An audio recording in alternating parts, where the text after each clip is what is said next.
Check, check, 1, 2. Check-a-doodle-doo, check-a-doodle-doo.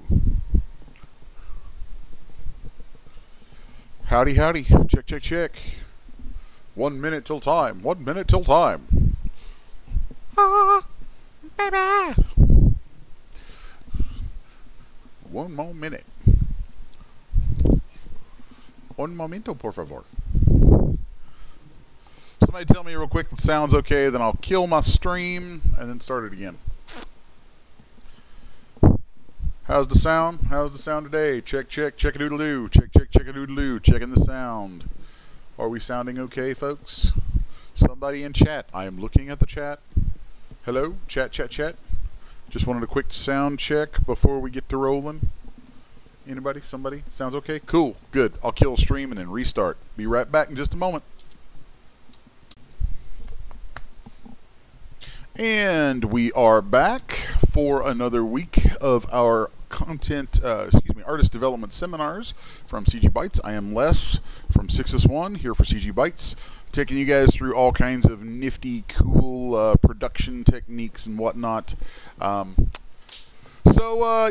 this week we continue with this series I put together for you guys called Mechaniacal. I don't pretend to be a comedian. I just thought the name was kind of amusing. But anyway, so howdy to the folks who are in the chat already. Nice to see some early adopters coming on out and some folks watching. Nochen Cotter, I love that name. Nochen Cotter. That's so great. Anita is here. Amaranth. Brent Bowers. Hey, Brent. Mr. Gray Bro. Russ Barrett. I know Terry and Loki are here, so... Dave Bates, another name popping in there. So cool. Glad to see some folks hanging out in the chat already and got that whole aspect of this thing going. It's kind of cool. I like the way everybody kind of hangs out and talks, and that's just neat. That's a neat thing to see while I'm over here, you know, showing you guys all this goofy stuff. So this week we're going to look at the texturing process on this mech, and there are a few interesting aspects of that. First off, let me go ahead and open up Zbrush 4R8.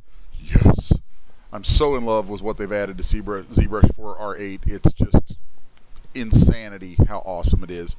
So in texturing this, we're going to be looking at Zbrush 4R8 and Substance Painter. So, and it's going to give you guys an interesting sort of look at maybe a different way of approaching texturing, incorporating those two programs. And really, you don't have to have ZBrush to do some of the stuff I'm going to do here, but there are a lot of reasons that I like using it. You could use, I'm trying to think of some other programs you could use. You could actually probably use Blender to generate some of the types of maps and things that I'm going to be using out of ZBrush. But of course, ZBrush is kind of my favorite program. It's where I like to spend most of my time. So let's jump on in here. I'm gonna go find the model for this, and so here, okay, cool. So let's open my Mecha Texture Prep, because we're not actually texturing anything really inside ZBrush. What we're going to be doing is using ZBrush to generate maybe some small details in the normal mapping, and then outputting ID maps that will guide where the placement of materials falls in the use of Substance Painter. So I do see Terry seems to be having some problems with audio. I haven't seen anyone else mention it yet. So let me just move the mic back from my mouth a little bit. From here, the stream looks solid.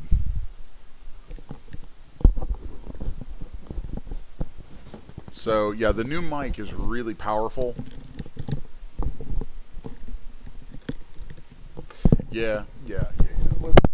Let me just kind of change how I have this set up just a second, okay? You guys let me know if that gets better or worse, okay? But I don't want to eat up too much time tinkering with it. So, anyway, let's draw this model out here on the stage. Hit T to go into edit mode. And here you can see I've already gone ahead and set up IDs across all this. And sometimes you'll hear folks in different forums, different websites refer to these as clown maps. So the sometimes you'll hear these referred to as clown maps just because it's these bright, ridiculously high contrast colors to each other. So here we can see our model and all the subtools that I have for how I've organized it. Let's solo this guy out. And the way that I generate these ID maps is obviously I use polygrouping a lot for organization and a number of different functions inside Zbrush while I'm modeling. And those polygroups can be baked out into your polypaint. And once those are baked into polypaint, that can be baked out into a map, and the map can be saved and used in other programs. So here we have our ship's hull, our mech hull. And also, if I crank the resolution up on that, let's just turn that up and give it a moment. There we go. You can see that I've also added a few little details, like some little panel lines, just small little things in the high-res sculpt, stuff that I know will also carry out into my normal mapping. So I see in the chat, Jay Hudson says, aren't you supposed to be able to do this with UV Mapper? I'm not sure if UV Mapper will give you solid colors for your different areas, but you could, if you save out a template of something's UVs, you could go in and fill areas with colors in Photoshop, you know? So that's another way that you could do it. I obviously, being a Zbrush user, I kind of leverage the tools that are in here. So the way that I like to do this, if I just flood this with white for the moment and turn off my poly frame, and let's turn off texturing. So here we see the white model itself. And then if we turn on our poly frame and just turn off lines, you'll see that all of those major areas are grouped into polygroups. And then I can remove that white polypaint.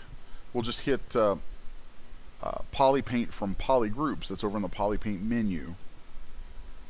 And then you see those colors. All the colors of those groups will transfer into the polypaint, which we can then bake into a map. So here I have my UV map set to 4096, and in the texture map menu I hit new from polypaint. So now we've taken those polygroup colors and baked them all the way through into a map that we can export and take elsewhere. So throughout this piece, I've gone through and set up polygroups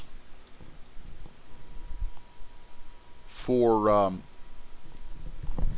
I've set up polygroups for all the different areas that I want to be able to control the materials of, okay? And using that same process I just showed on the hull, have baked out these maps. And this is really where the use of Zbrush in this process right now ends. We've done all our modeling, we've got all our UVs and all that stuff that you guys have seen in previous weeks. The last thing that I'm doing with this inside Zbrush is going through and using my polygroups to bake out my my ID maps. And then those ID maps and where applicable, normal maps. The only place I'm using ZBrush generated normal maps in this is is on the hull. But anywhere that you would want to add normal maps that we'll use inside Substance, you could do that inside ZBrush here. And we'll bake that stuff out, and then when all that is saved out, I make sure that I have a copy of all my subtools. Okay, and let's set these all to their lowest resolution. Give that just a second. Once I have all of those subtools together, I'm going to need to make sure that I have all of their UVs moved into different UV tiles, different UDIM tiles. UDIM is the standard for UV tiling. Okay, so if we look at that, let me open up a different program. Now, you could use Blender, you could use UV Mapper, you could use a lot of different programs to condense those UV those different maps into separate tiles. And that's a process that I've kind of covered a number of times so far, so I don't want to get too deep into that right now. I will, however, open up Maya, which is, you know, kind of my other modeler of choice. And once that's open, we're going to take a look inside there at this model, and I'll show you how its UVs are laid out and how they flow from or how they fit from UDIM tile to UDIM tile, and give you a short, quick explanation of what those tiles are, because it's very important. The Genesis figures that we're all used to using inside DAZ Studio are UDIM tile based. They use UDIM tiles for the textures, and it's a good idea. It's a handy thing to be able to separate stuff out and really control where map resolution is allocated, be able to really open up your UVs, and just there's all kinds of benefits to using a standard like UDIM. So once we get Maya open, we'll be taking a look at the model inside there. While I'm waiting for that, I'll take a quick look back at the chat. Let's see. Brent said he was having some trouble with lag. Yeah, and like he said, if you refresh the browser, it seems to improve it. So there's that. Nothing so far. That's good. Good. So to the other folks, I see a number of people not in the chat but are watching. I'd like to say hi to you guys, welcome you on board, and hopefully if you guys you know, if you start to feel a little more social, you can come in with the chat and pop any questions off in there that you might have. So lots of cool folks here, some pretty knowledgeable people hanging out in our chat too. So sometimes it's cool the way people will answer each other's questions sometimes before I can even get to them. So Colonel Sanders says, how is the new Zbrush? I think my word for it would be sexalicious. It's tasty. It's good stuff. They have just added so many cool little things under the hood, dude, of Zbrush 4R8. I can't even begin. So let's give Maya just a moment here. Maya is a just ridiculously thick program sometimes. So and the way that it runs can be a little awkward when it first starts up. And since I'm very impatient, I don't like waiting on anything to load up, so I'm just sitting there like, would you load? So let's navigate out to where I have a copy of our mech. All right, and almost all of my project folders end up having a dev folder in them where I throw scratch files and just all kinds of potentially junk, but just stuff that gets generated along the way. So here's my texture dev, and if I grab the OBJ for that, I should be able to drag this in here. Okay. So here we have our mech, and then let's go into my UV editor.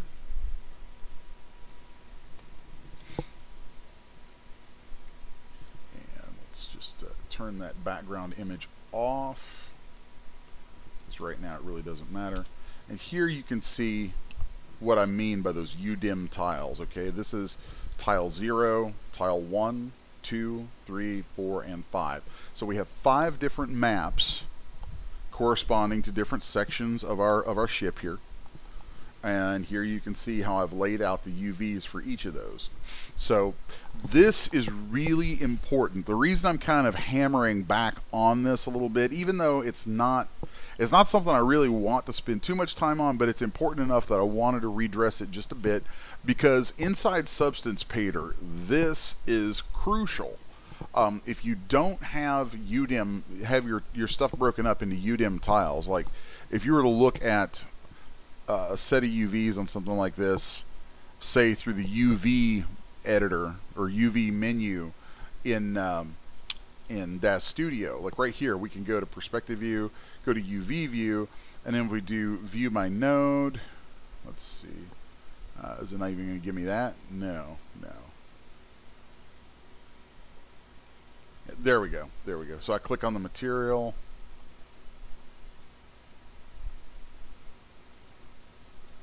Do view by material. So here you can see Daz Studio looks at all those separate maps and it shows them to you stacked. Okay?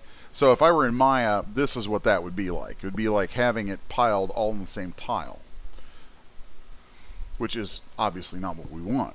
So we break these up into all these different tiles, and the UDIM format says, okay, yeah, this is in unit space, but it's in the next tile. This is in the third tile. This is in the fourth tile, so on. And you can have as many tiles in UDIM space as you want.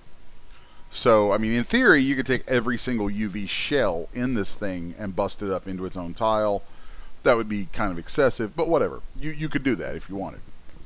So, the thing is, if you don't have your UVs separated into tiles like this, and you try to bring all of that geometry into Substance Painter at once, it won't see that you're intending to make separate maps for separate pieces. What it'll see is all of this.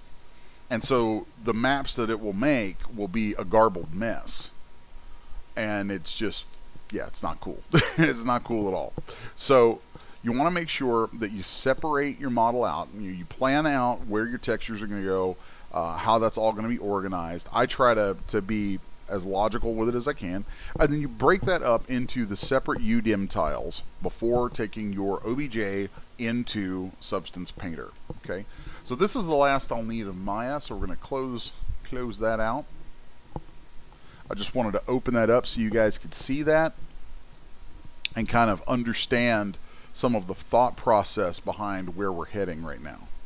Okay, so let's change that back to my perspective view. So we have our model that we've exported. The way that I would do that too, I would send each piece of this, each subtool, like over to Maya, or I would export each one separately as OBJs, and you could either put them all together and move all of their UV tiles over, you know, at once, or you could just operate on each one separately and then combine them all into one model. How you go about doing that is really up to you. I mean, there's a lot of little things like that that are kind of just a matter of individual workflow and personal taste and how you want to go about doing things. So once you have that, though, once you've gotten to that point where you have your model with your separated UDIM tiles, then we can, oh, I thought I had it open already. Then we can go into Substance Painter. So let's open up Substance Painter, and I'm going to start off showing you how to set up a brand spanking new project for a piece like this, or for anything. It's all the same, really. There's some special stuff that I do that's kind of some texturing techniques that I'm going to show you later. But initially, we need to do a project setup. So Nick Silver asks, can you set up UDIM tiles in Zbrush? No, Nick, you cannot, and it is very unfortunate. If you move your UVs, if you're operating inside UV Master and you move your UVs outside of unitized space, outside of the tile, then when you unflatten the model, Zbrush will slam all those UVs right back inside that tile. So that is something that to me is kind of a big deficiency they have in UV Master. UV Master is great. It does a lot of cool stuff. I love the fact that with UV Master you can use modeling tools, Z-modeler tools. There's all kinds of cool stuff you can do with UVs inside ZBrush. But UDIM, unfortunately, is not one of them. So that kind of sucks. So I'm hoping, I mean, granted, we just got 4R8, so that's a recent update. So there's probably not another update coming for at least a year.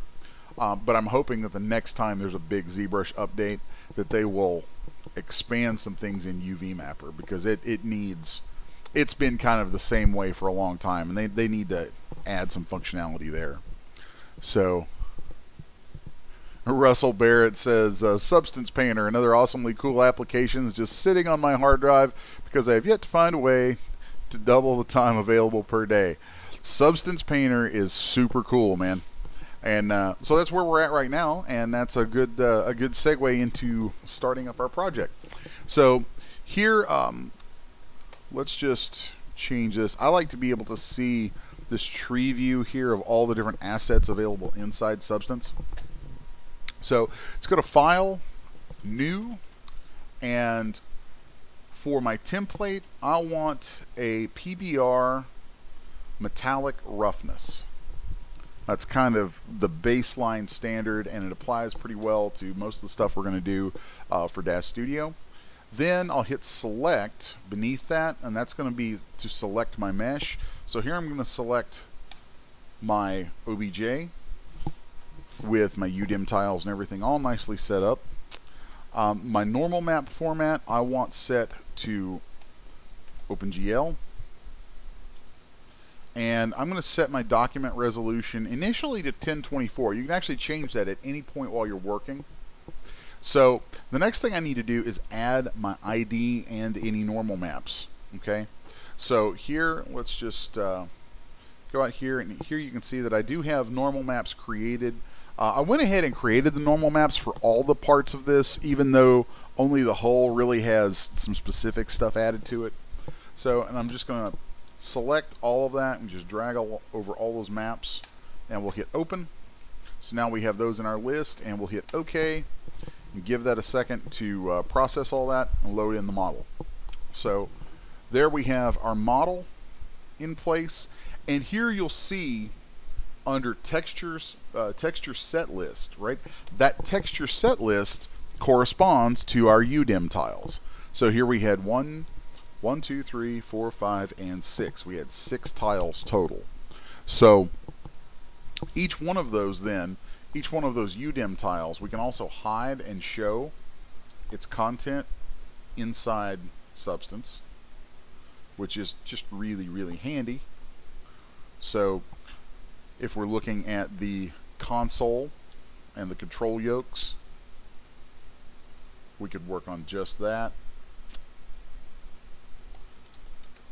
If we hit F, by the way, F frames the model back up in the scene. So you can hit solo at any time to solo out just the selected set. And I use that a lot. Okay. So let's go ahead and unsolo those. And I'm going to go through, actually I want to turn solo back on so I can just walk through and see. One of the nice things about having solo on is you know visually out here exactly what's selected. This is kind of a downfall in a way of Substance, because they don't have a means there of naming each of these sets, and I find that highly problematic sometimes. It really introduces some little hurdles in our workflow, which is one of the things we're going to be talking about later on. Because since you don't have these tiles named, you end up having to output their maps separately and force the naming of them then. Otherwise, it likes to try to name them with these numbers. And you know, Zbrush has its flaws, Substance has its flaws. No program is perfect, so hopefully they're listening, and they will they'll put the chop on getting that kind of thing fixed, because that would make for a much better implementation of UDIM and give us a lot more robust way of exporting our textures. So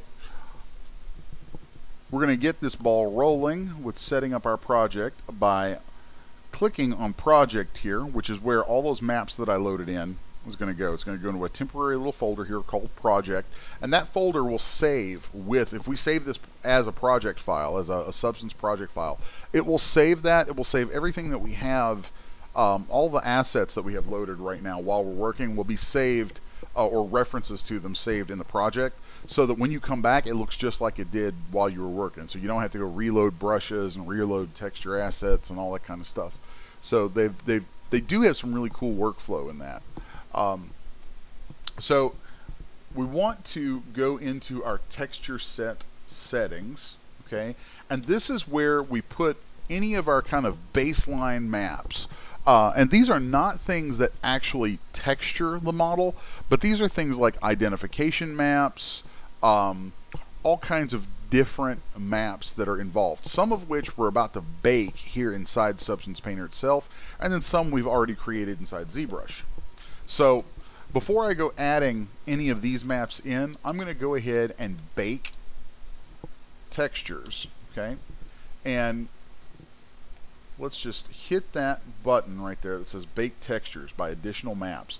The reason we do this, okay, each one of these extra maps that it's going to bake a temporary map for, each one of those has some bearing on a lot of the different types of materials and things that you can use for texturing in Substance. So for instance, some effects that you might want to use will look for a curvature map, all right, and that curvature returns back to the program values of the curvature of the surface. So there may be effects that have, say, oil running off of a surface, and it's based on curvature. Well, if you don't have a curvature map there, then those effects don't really work. They either won't work at all, or they won't work properly. So what we'll do is bake our textures, okay? And I don't need normal maps or ID maps, so I'll turn those off because I've already got those from inside Zbrush. Actually, I could apply all those right now if I wanted, but I'll just wait and do that after we bake. So I'm going to set my output size on all of these to 4096. Even though that's larger than our texture set settings right now, I want the extra resolution. So we can have those maps at this higher resolution and they'll work great. But the resolution you see right here, which says size under texture set settings, that's a temporary value. That's for what we see in the viewport. So if we keep that dialed down between anywhere from 512 to 2048, you won't see as much detail in the viewport, but you'll get faster interaction. So that's really what that is for. Here, though, we're going to set our output size on all these maps to 4096, and then I'm just going to hit, let's do bake all texture sets. We'll do all 6 of these at once. So let's hit that, and we'll let that sit and process for a moment. And while that runs, I will take a look back at the chat, see if we have any questions. And if anyone does have any questions, now is a great time to pop those off, because it'll take this probably, I don't know, a minute or two to run through. So I see we've been joined by Henrico. Hello, Henrico. How are you today? And let me just scroll back through the chat. Let's see, the last question was Nick Silver's on UDIM tiles, so I think we're kind of caught up with everybody there.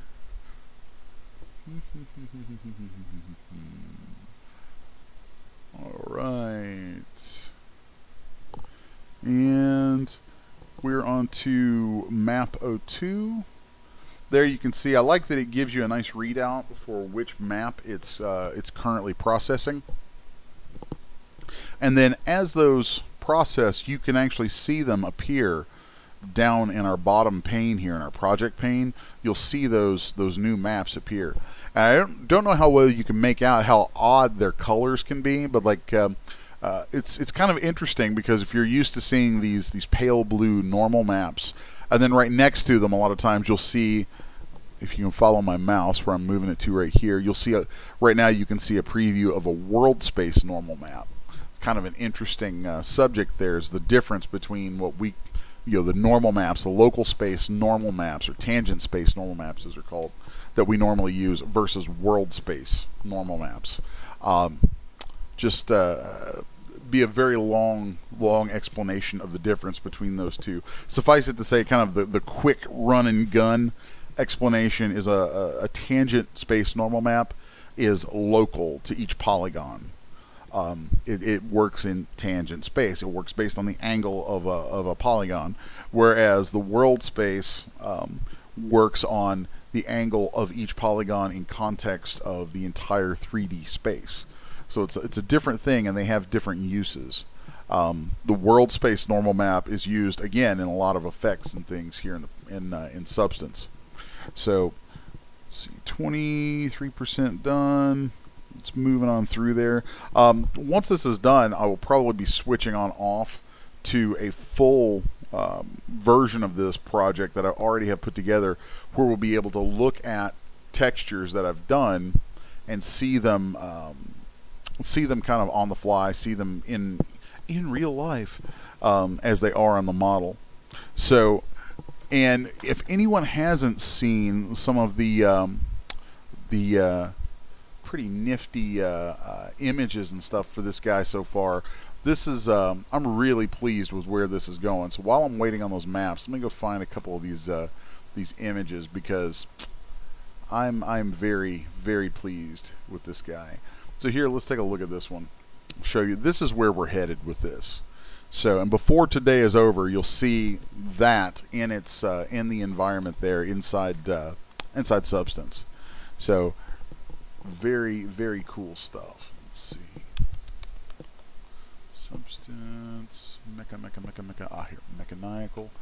Also, while I'm waiting on these maps to bake out, we do have some pretty cool resource kits that we'll share with you guys, some of the tools that I used in making this. Okay, it's still calculating. So hopefully you guys caught the first one already, which is this set of insert brushes for Zbrush. And these are really, really super handy. You can do a lot of cool stuff with these.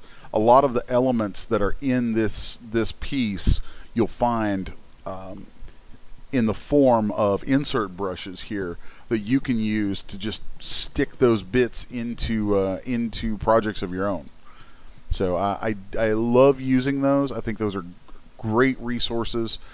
Here you can see we've got the engine, the seat, numerous different mechanical parts, the cockpit, or excuse me, the console.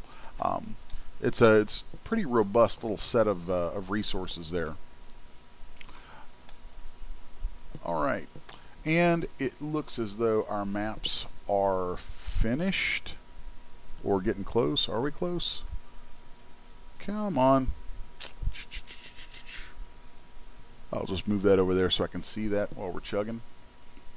The other resource that we're giving away, I'm not sure if this is out yet or not. If it is, somebody let me know, and if it's not, maybe we can get an ETA on that.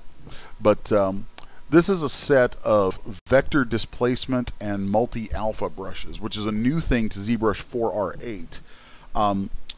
If you've used ZBrush at all before, then you probably are familiar with the concept of alphas that act like masks inside your brush. Now they've expanded that where you can have these things called vector displacement brushes. And the vector displacement basically is like an alpha, but now the alpha channels can hold 32-bit EXR files. And those 32-bit files can actually have like varying kinds of vector data in them. And that vector data, what that does, instead of just lifting the surface of a mesh based on a grayscale image, it actually will manipulate that mesh, and you can have undercuts and overhangs and things you never could before with just a grayscale map. So we've put together a bundle of those that are, again, really, really handy, really useful stuff. And also the little mini environment that I put together there is going to be finished up soon with some things added to it, and offered as a freebie as well.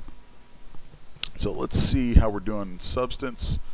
And if it doesn't calculate that stuff, if it doesn't finish that up soon, then I'm probably going to kill it and just go open my my pre-baked project.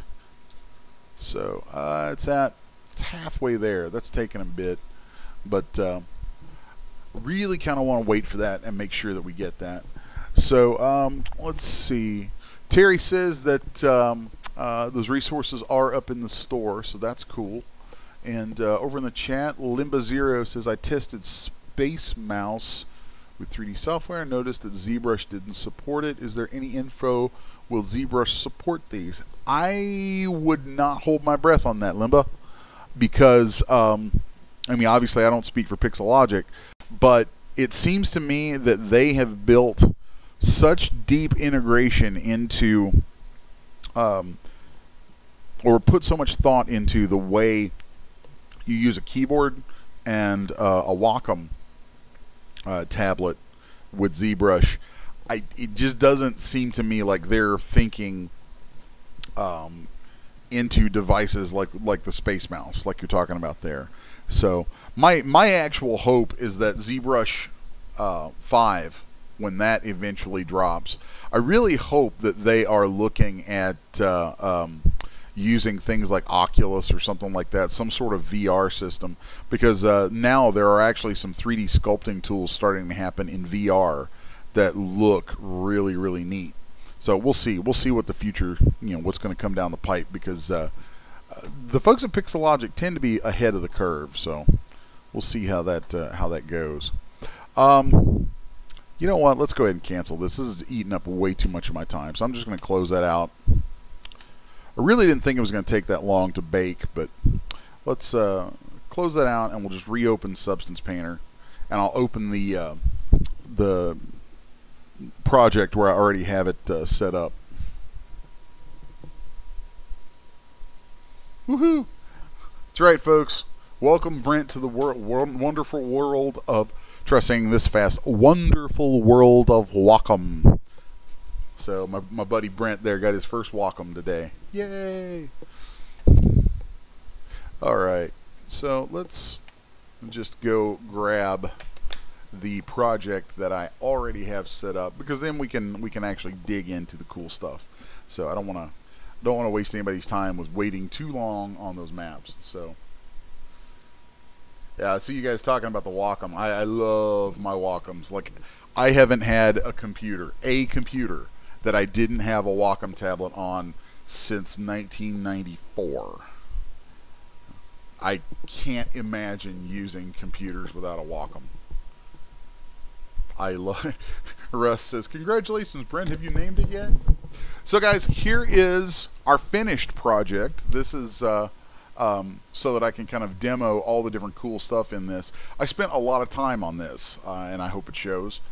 So, and I decided, that I wanted to go ahead and do a lot of the work in advance on this, and kind of come back and redress it and talk about it. Talk about it after the fact and give you guys kind of a post-mortem on it, rather than lead you step by step through everything on it, because I knew this is a big model, this is a big project, and I knew that could be extremely time consuming.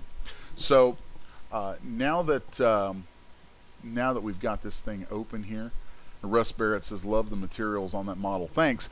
Guys, one of the things that I love about Substance Painter is that its display, right? Even though I'm not using the iRay display in here, it has an iRay display. It has iRay integration in it by default, but its normal display that's not iRay is set up to emulate iRay extremely closely. So when you work in Substance, and this may be the single biggest reason for folks doing content for the DAZ Studio market to work out of here, or Poser, because Poser has a physics-based renderer too. What you get out of Substance with PBR materials and PBR textures is so spot on to what we get inside DAZ Studio. I'll just switch over for a moment to DAZ Studio and just show you guys. Let me save this back out. I was actually finishing up my rigging on this, which next week's show is all about rigging this puppy. So, and that's and here you guys can see it's actually, there's a lot of, again, I worked way ahead on this, so you guys can see some really cool stuff going on there. And I want to show you, this is actually kind of a cool thing. There's a number of reasons I wanted to work ahead. So I wanted to be able to do some comparisons and show you guys kind of how things translate between Substance and DAZ Studio. So let me kick this viewport over to iRay for a minute, and you can see just exactly how accurately these textures and materials translate. So while I'm waiting for that, over in the chat, Jay Hudson says, "I love my Huion." Man, I've been looking at Huions. I mean, I love my Wacoms, but they are expensive, and I am all about cheaper alternatives to things. Let me know, man. How's the which Huion are you using, and how's it holding up? And are you using like a screen one? That's kind of like the Cintiq, their version of a Cintiq, or what? Because I'm really curious about that. I'm actually coming up on time to do some upgrades soon, and I'm really curious. So yeah, here you go. Here you go with a quick look at the inside our viewport. Let me just change my render settings so you can get a nice larger shot of this on screen, if it will just play along. Daz Studio is being finicky right now. Finicky. Oh, what? No.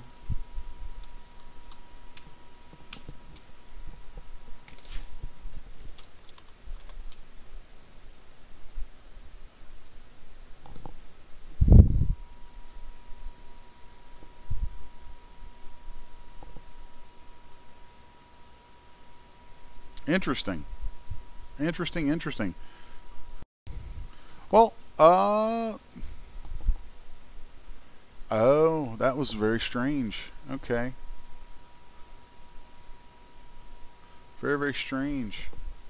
Okay, you guys, it looks like as I was streaming this, when I switched over to iRay and then tried switching my my viewport, like it's the video output hit the stream, and it did something really weird for from YouTube's perspective, because my stream is telling me that my video output is low. I'm not entirely sure why it would be doing that, other than maybe it's looking at the frame rate inside this viewport here. So you guys should be seeing, actually on my monitor where I'm monitoring the stream, I can see the stuff moving now. So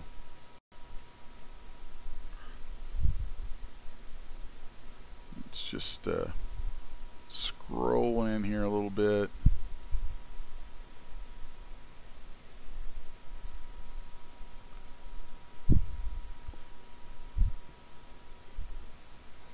So I just want to pull this up so we get a nice comparison. Give this a moment to kind of cook down. Let iRay sort of gobble some pixels for a minute. All right.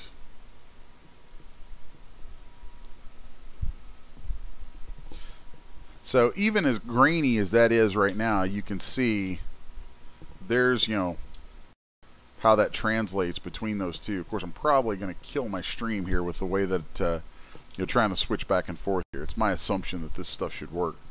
So anyway, all that to say, we have this great method with Substance of producing these textures and materials that translate into iRay very accurately from where we're working.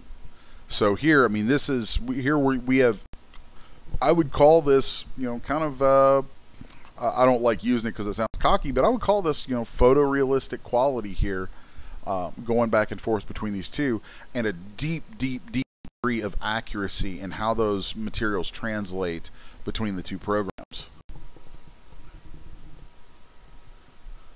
So, oh, Brent's leaving us. Hey, later, Brent. He's stepping out for dinner. You go stuff your face, my buddy. All right. So anyway, there's that for that example, just to show you guys, you know, this is how accurately we can work between these two. So let me just turn off that iRay viewport in here, so that we can move a little more quickly.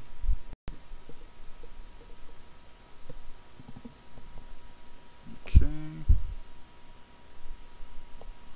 Let's give this just a moment. And let's change that back to texture shaded. All right. And let's go back over to Substance. Okay, so inside Substance, let's just swing around here. And I think I'm going to change the background you see here. This is kind of a neat little thing you can do. The lighting in your scene in Substance is driven by the background image you use, the HDR you use. So I want to find the same one that I used over in Daz Studio, just so that I can compare them. And let's see. No. There we go. So So I might need to import that. Let's see, Gdansk, Blush Garage, K, Panorama. It's really neat too whenever you see these things change. Let's just change this one out. It might take in a minute because HDRs are, you know, huge. So yeah, here's one up in the sky. It's just neat the way that you can see the lighting and things interact with your, you know, with your texturing. So if we want to bring in other HDRIs, we could do import resources, and I'm going to navigate to my Substance Designer folder because I know that there are some other cool HDRIs in there. And this also, if you have the Substance suite of programs, they have HDRIs in them because they use them for their lighting.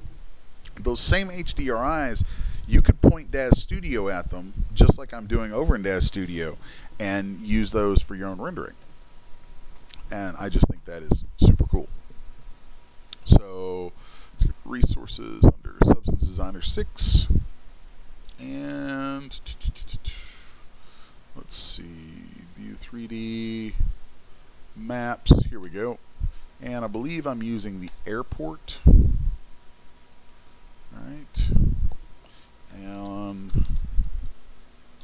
going to put that in this project. And it is an environment. There we go. Actually, I don't even need a folder name on that. So let's just import it.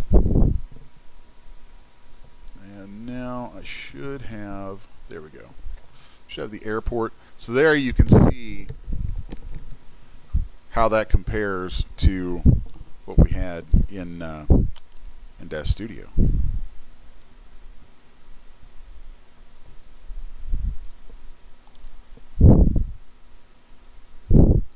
It's a very, very accurate representation. So, in working with textures in here, which is really kind of the heart of where we're headed with things.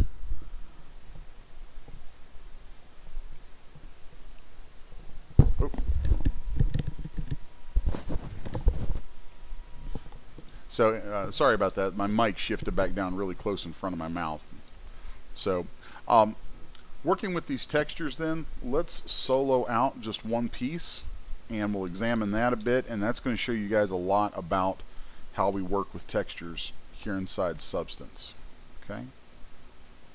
So here I'm on 1001 UG, which is my hull. And if I go to my texture set settings, here you can see the results of baking all of those maps, okay, from earlier. So it's created maps for position, curvature, thickness, world space normals. Then I have my normal map here that I brought over from Zbrush and my ID map. So let's just turn off all of my texturing on that for the moment. Okay, here we have just a ton of stuff going on. Probably going to bog down for a little bit while it recalculates this. One of the nice things about Substance is that it's not just like it's image maps, but the image maps are driving things that are in shaders. So it's deeper than just having a map on a model. So let's also go to my viewer settings, excuse me, my display settings, and let's turn off my tone mapping. Actually, let's keep tone mapping on, but turn off my DOF. And yeah, we'll keep the profile on. Let's actually turn that tone mapping off. So these are all little things that just play into how you're viewing the model. So I like to set this stuff up so that it kind of emulates the render settings I'll use inside Daz Studio. So let's go in now and add, I'll show you how we add different kinds of textures, different layers and things. So let's do a fill layer. And kind of, to me anyway, for a lot of my usage, the heart of working in Substance is really off of the fill layer and how you can load materials in to a fill layer and then kind of mask them out in different ways using the ID maps and all that. So here, right now, we're just looking at the white model, and you guys forgive me, I'm about to sneeze.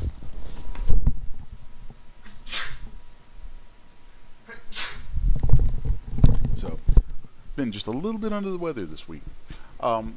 So here we have our just a fill material. We could take that fill material and change color on it. You do all kinds of real basic stuff there with it. Of course, the normal map that we had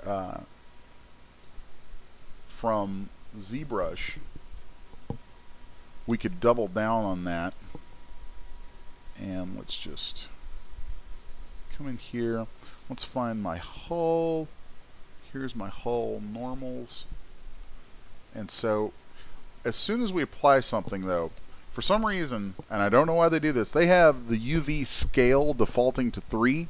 So the first time you apply any map, you're going to think, dear God, what happened? So it's not you, it's them. You want to click on the little pencil there, which will highlight the number, and set that to 1. So once that's set to 1, then we have the correct scaling for our UVs. Okay. And just because I might want to keep the results of what I do here today and save it as an alternate texture for this, I'm going to take everything that I do and put it inside a folder. That way I can just turn off and on the results of that. So here, right now our fill layer is just working to a uniform color. Let's add some material to that. Okay, let's go into the little search bar here and let's say metal, and then we'll get rid of that metal. And here we have all kinds of different metals. And I like using some of the things they have. Like, I'm not big on ever using presets in any program, but some of the way that presets work inside Substance, they're not really there so that you can steal the preset and use it. They're there so that you start with the preset as a starting point. So let's take this red painted steel, okay? Because in our finished model that we have right now, I've got that kind of bumblebee from the Transformers inspired yellow on him. So let's go with something a little different. Let's do a red painted steel. And let's pull that and just drop it into material mode over here. Okay. Or we can just drop it right on here. Let's do that. Let's drop that steel. Yeah, it's a smart material, sorry. When you search for things this way, it doesn't really show you whether it's a regular material or a smart material. Smart materials have a lot of little things built into them. So we'll just go ahead and take this as an opportunity to look at those. Okay, let's take our original fill there. Let's make that black. And this will also give us a chance to look at one of the most important techniques in here, I feel, is masking. So let's take that red steel, that painted steel that we dropped in, and let's add mask with color selection. Okay, and by default that's a black mask, so right now we see that black fill layer show through. So if we hit our color picker now, you'll see it temporarily shows us that ID map that we brought in. So if we click on the blue, now we have that red metal material in that area of our ID map. All right. Then I also want to double check and make sure that I have the correct normal map plugged in here. There we go. There we go. It was using a second normal map that it created, and I wanted to replace that with the one from Zbrush so that we get our panel lines in here. Terry says John Deere green or Kubota red. That would be funny, actually. Now that you said that, I think it'd be kind of hilarious to do a version of this mech that has some farm implements added to it and like John Deere or Kubota logos on it. That's gonna happen now. That just amused me. And then put like a nice little farm boy in there driving it, you know, with a baseball cap and flannel shirt.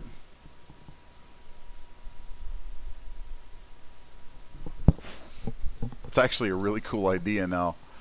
See, now that you said that, you got me thinking. One of the neat things about this mech, and something that I'm going to be covering next week, is that the way that I designed it, it's actually very modular. So we can swap off the legs, we can swap out the engine, we can actually change out all kinds of stuff and turn this mech into a lot of different types of, or give it a lot of different uses. So here we have that metal showing through. Now if we open up that Smart Materials folder, see how it is a material that has its own folder. Inside there you'll see the different combination of materials that exist inside that that give us this result. So most of the time I'm going to go into any smart materials that I use and I'm going to change their projection from UV projection to the triplanar projection. Now what triplanar projection does, right now we're in UV projection, so any of the images and patterns that are in this material are going to be flooded into the model based on its UV coordinates. Well, if we use triplanar projection, it ignores the UV coordinates and acts almost like a procedural, where all that stuff is projected from 3 different directions. So like sometimes you might get little tiny hints of a stretch somewhere. I mean, it's almost impossible not to have some little stretch or some little seam in things whenever you have UVs cut apart. Well, if we switch all of these over from UV to triplanar, then we'll end up mitigating most, if not all, of any little issues that you might run into related to UV tiles or UV seams. Okay. So that has been changed. Is there anything else here that I need to change? Nope, I think we're good. Oh, here's another one. Anywhere that you see fill, we want to change those too.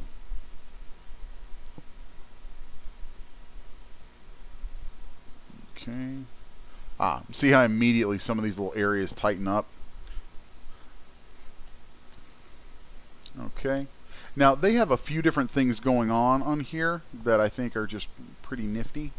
So let's look at these metal details.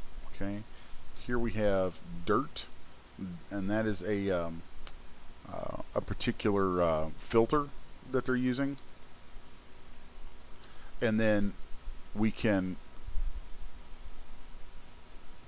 do a number of things with that. Let's take, I think I might want to, yeah, let's bring that texture set size down.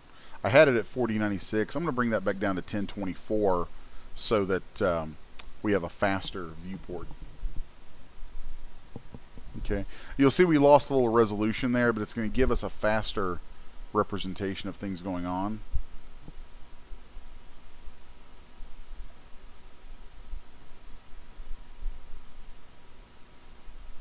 So here you can see I'm changing my UV scale on my dirt. And there we're just working with our histogram. All this cool stuff that just adds to our dirt layer. And then this blur intensity, we can obviously use that to affect the dirt layer. Okay. Then let's see here in this paint layer, it has 2 different fills. So both of these, see how I don't know if you can see if it'll make it out through the stream, but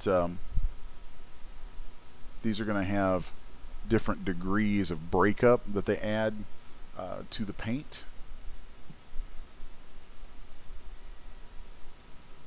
Okay, and then there's a second dirt fill right here. So let's look at metal, let's see, metal details.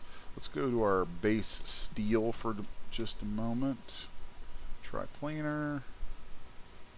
And there you can see some granularity showing up in the steel as we change the UV scale on that. Let's bump that contrast.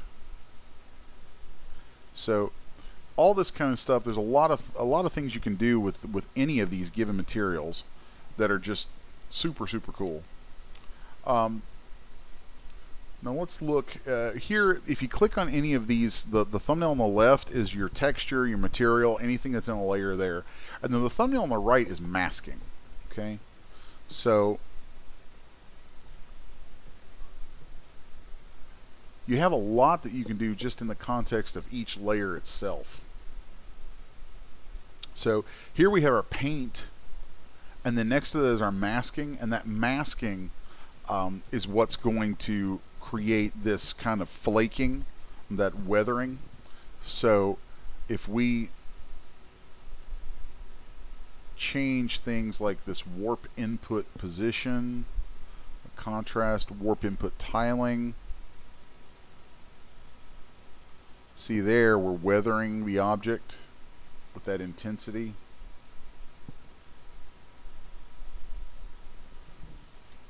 So much cool stuff you can do right there. Then let's go to this generator. This is a mask generator, and this is where you're going to see it referencing some of those maps that we baked. Okay, so like here you can see listings for curvature, ambient occlusion, position, all that cool stuff. And so let's look at, let's see, image inputs. Let's go to global balance. So there you can see we're weathering that material. If we take it all the way down, it's pristine. Okay, crank that up. We get our maximum weathering. We can lower the contrast, maybe get some different layers of that in there. Okay, really handy stuff.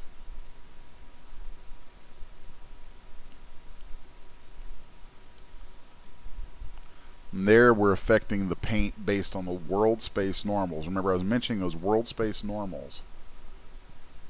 So there, right now, we've just created this layer of really worn red paint that I kind of like. And we created that over this this fill here. Okay.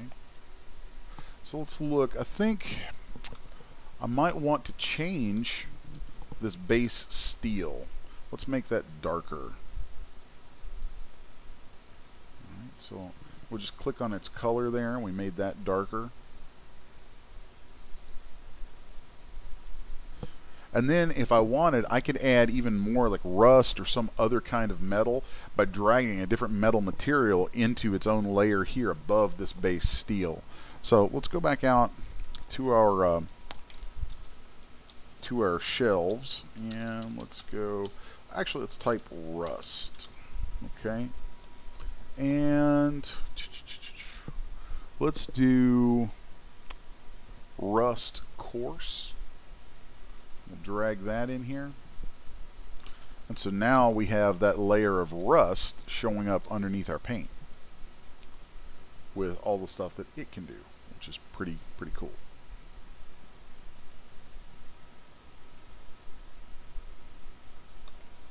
Alright, and let's bump our display settings up just a tiny little bit.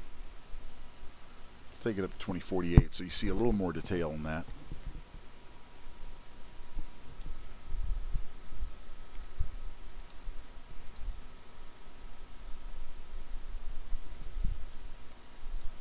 There we go.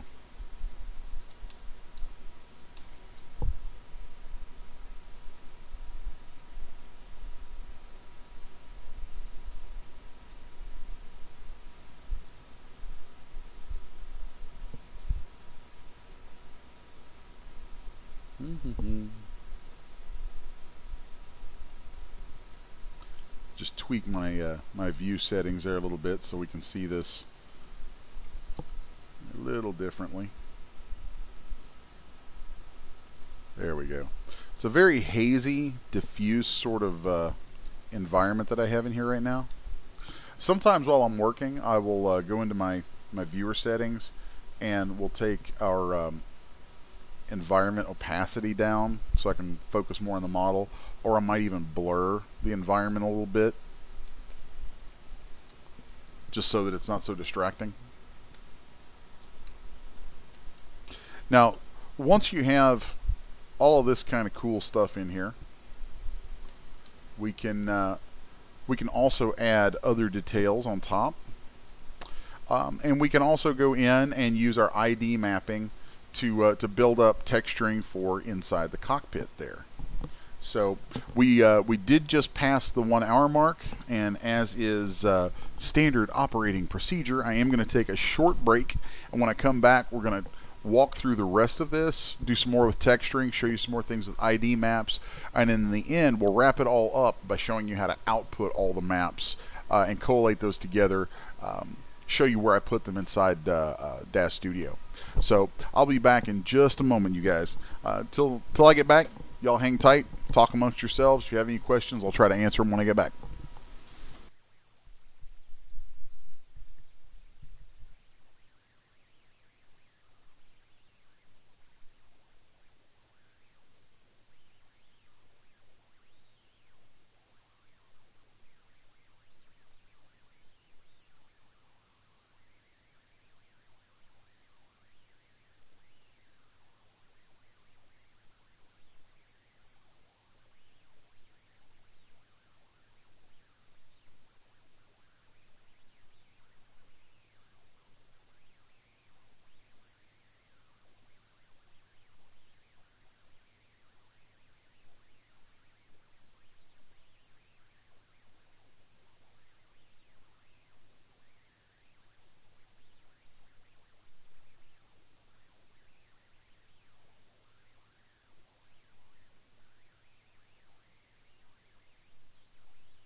Alright folks, I have returned with coffee in hand.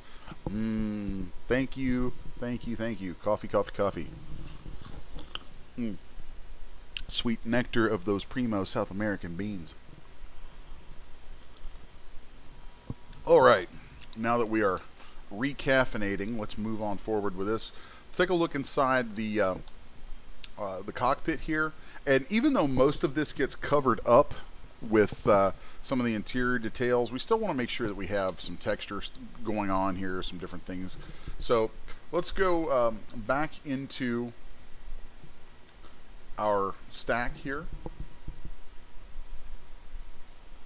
and hopefully you guys can still hear me. I'm pretty sure that I switched my mic back on. If I didn't, no one will have heard this.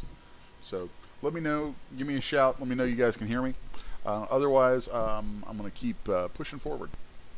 So let's add some kind of bare aluminum, and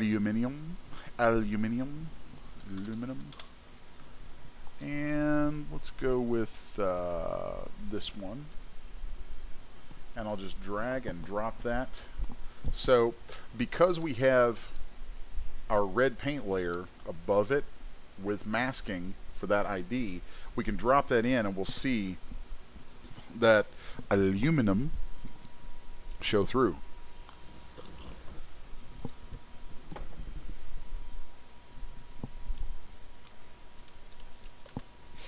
So once I have that in there, I don't know if I like that or not. Actually, I don't. So let's delete that. Let's go with something a little different. Let's go with something hopefully a little duller, maybe feels a little more industrial. Let's look for steel. Okay, steel. Let's do steel dirty. Let's get dirty with it. Right. We load in our dirty steel.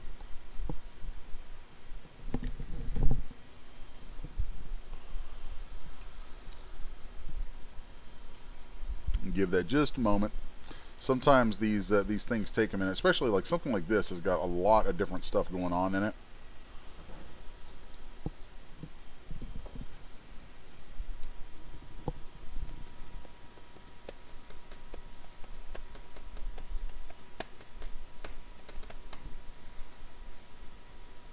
And if that one doesn't hurry up and calculate, I might kick it out and go for something that will run a little faster.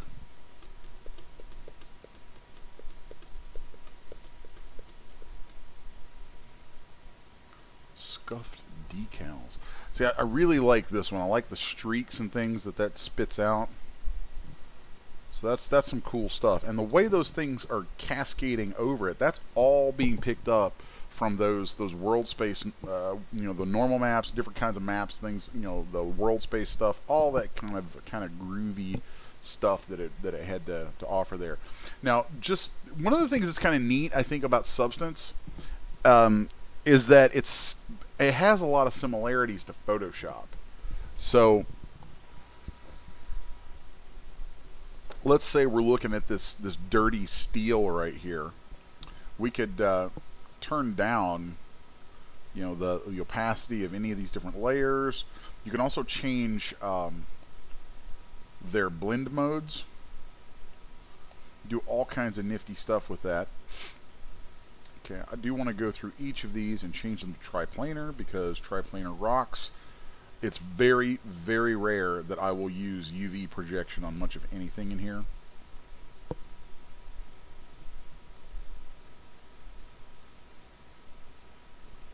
So let's just get all of those.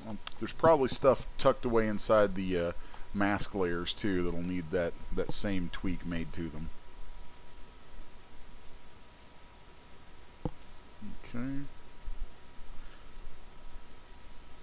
So whenever I load on a smart material like this, sometimes it's kind of cool just to go through and turn off all the layers that are in it and just look at where it starts.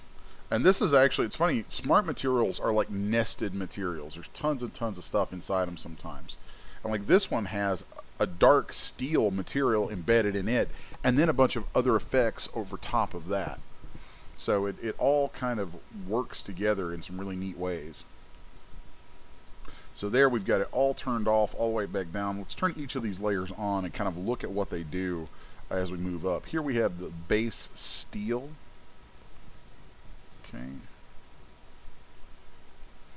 And we can play with all kinds of parameters on there. And you'll notice too, like it may seem like everything has its own parameters and all kinds of stuff that you can work with, and it does. And the reason it does is because all of this stuff gets made, all of these materials, or most of them, I think, end up being made in Substance Designer. And inside Substance Designer, if you go back and watch one of my previous videos here, you'll see that inside Substance Designer we can take any parameter and make it visible, or I forgot what the word is now, expose. We can expose any parameter inside Substance Designer so that when it's brought into Painter, those parameters are then available here for us to adjust.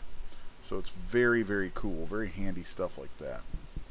Okay, so let's just look at each of these a little bit. Then what do we have in this one? Material mode, roughness. Okay.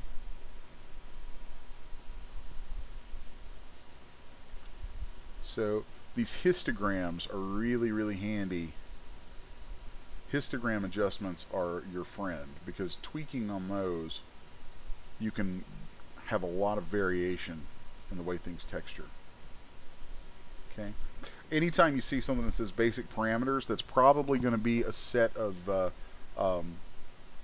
going to be basic and advanced parameters in a lot of materials, and those are going to be things that you can work with to, you know, do the things it says there. Normal, intensity, AO spreading in this. It's kind of overwhelming at times how much you have made available inside here, because so many of the materials are created by individual artists and then shared through Substance Share. You can go download them and plug them in, and then however they label stuff is how you get it. So it's funny because in the world of content, in the world of Daz Studio and Poser, we're very used to things being labeled very specific ways, and everything has this very rigid sort of structure. With Substance and the way you work inside here, it doesn't. There is very little structure, and I love it because it's a free-for-all. And it means you've got all this cool stuff that you can do, and you're not really bound by much of anything. And I dig that a lot. So let's turn on those scratches. See how there we added some red into those scratches. There you go. We can change the color of those. Pretty nifty stuff there. Let's go into the sharpening layer.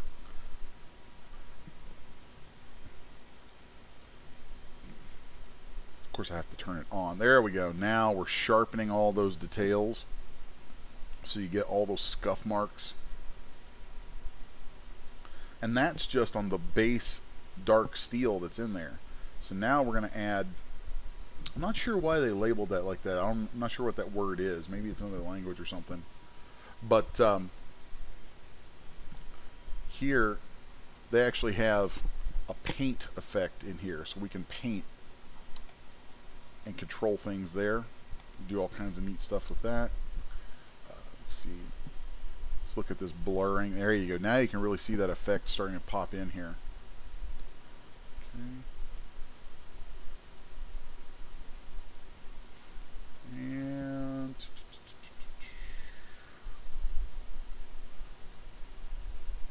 here they're using a levels command to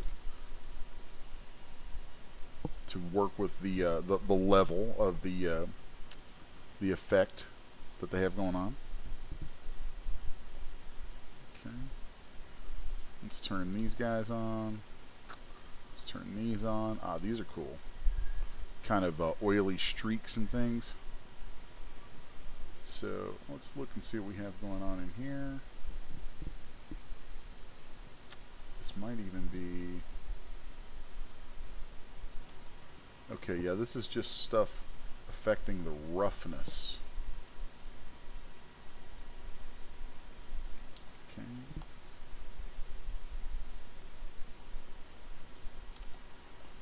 Then here's some fine rust.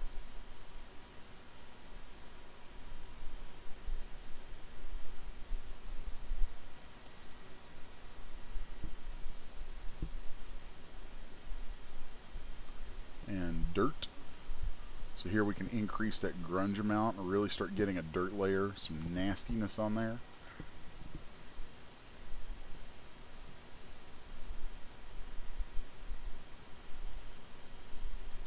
Kind of like that.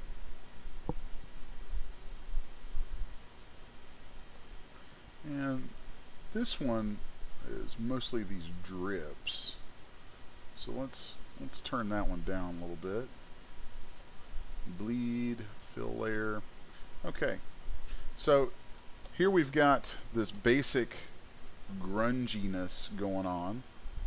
Okay, so here we have our dirty steel. So let me name that. And then here we have our painted steel. Let's name that. We'll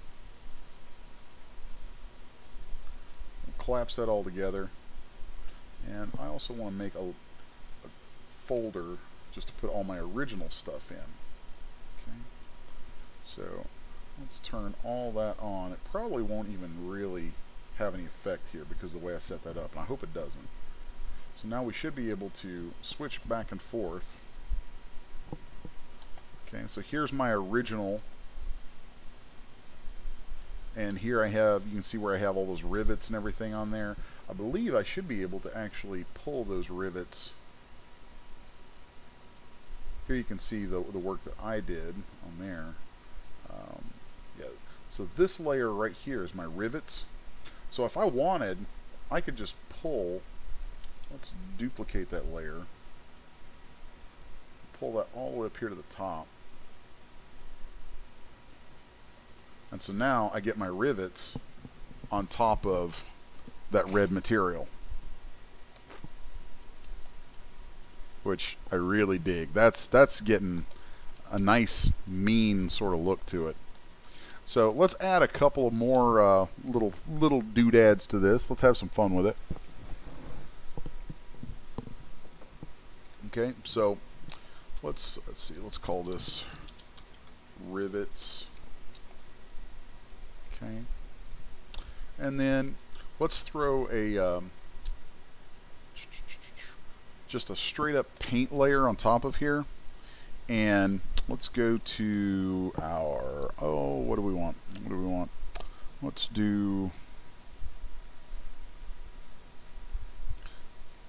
go to our brushes, maybe. Actually, what do I want? There's so many things in here, sometimes you can just get kind of lost in picking around with stuff and having fun with it. So textures, let's go tools.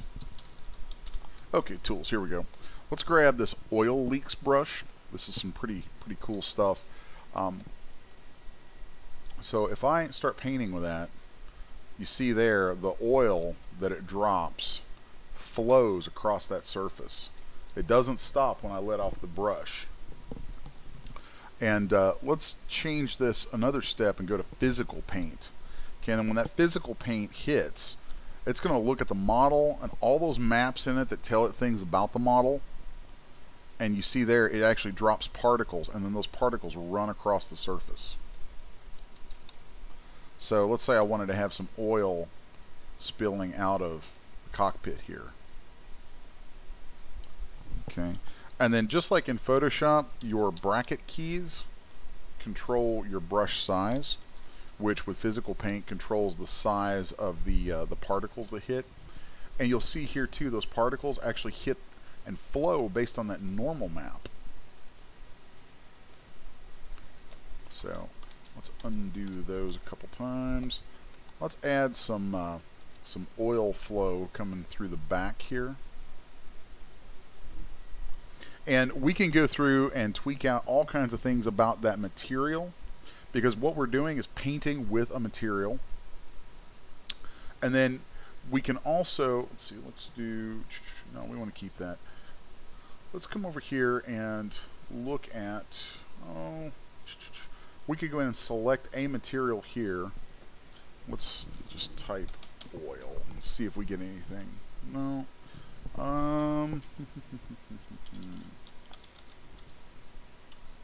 Nope. Okay.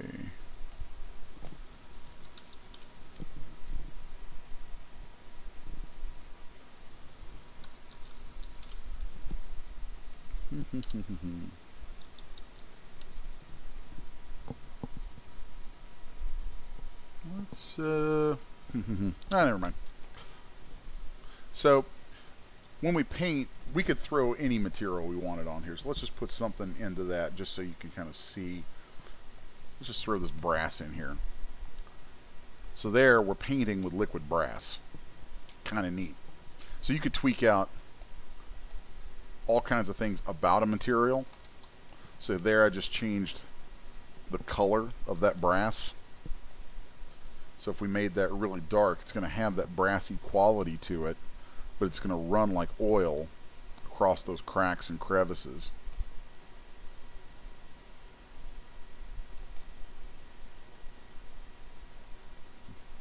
I just find that to be incredibly useful and neat.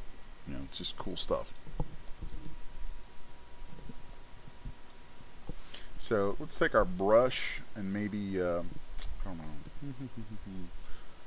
let's do some size jitter.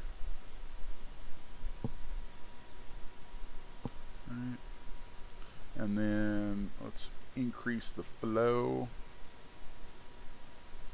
So now we get a heavier fluid running down. You can see that.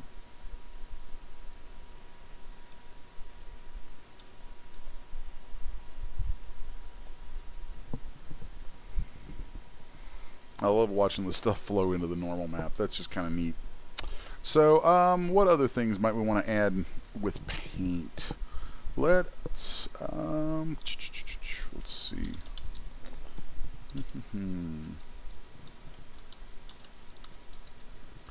Here we go. We've got some different symbols in here. So let's look at, no, where did it go? Having a moment.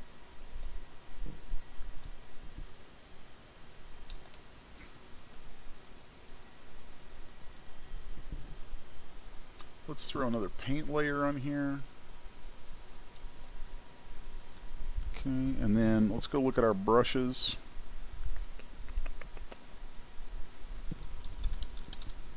There we go. A lot of times it's just faster to type what you're looking for right here in the little search bar because there's so much stuff.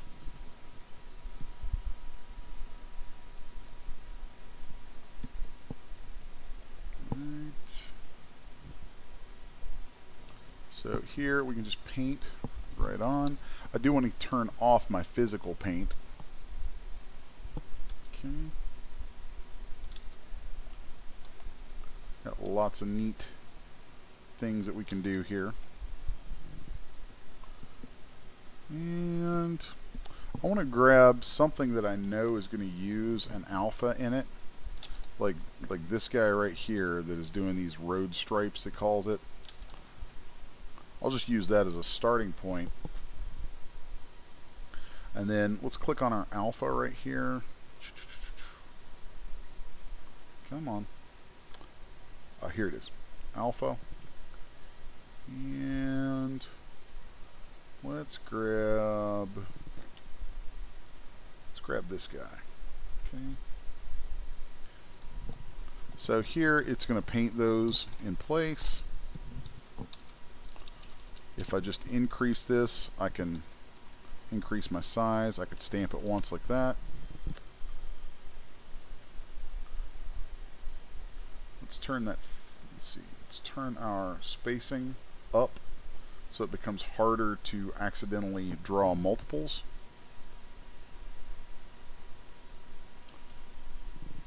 Okay, and if we want, we could turn on symmetry and drop that stuff in place symmetrically, like that. And let's see.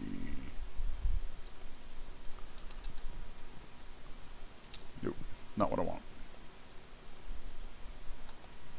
So another thing that we can do, and I haven't played around with this a lot, but I'm going to do it. I might be about to kind of show myself, show a deficiency, but I don't care. I'm willing to let you guys see things, flaws and all.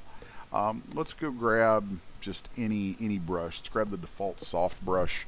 Okay, so there you can see we can just paint color right on there. Actually, you can have some fun with that right off just by changing the hardness of the brush. You know, like if we just got rid of the alpha that is on there by hitting the X, actually, or let's just change it to something hard like that.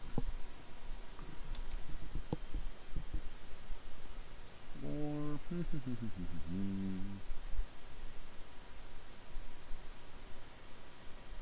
and then we'll change that spacing so that it's very straight. So we could make straight lines if we wanted, and then let's take the color on that and let's do kind of a warning yellow. Okay.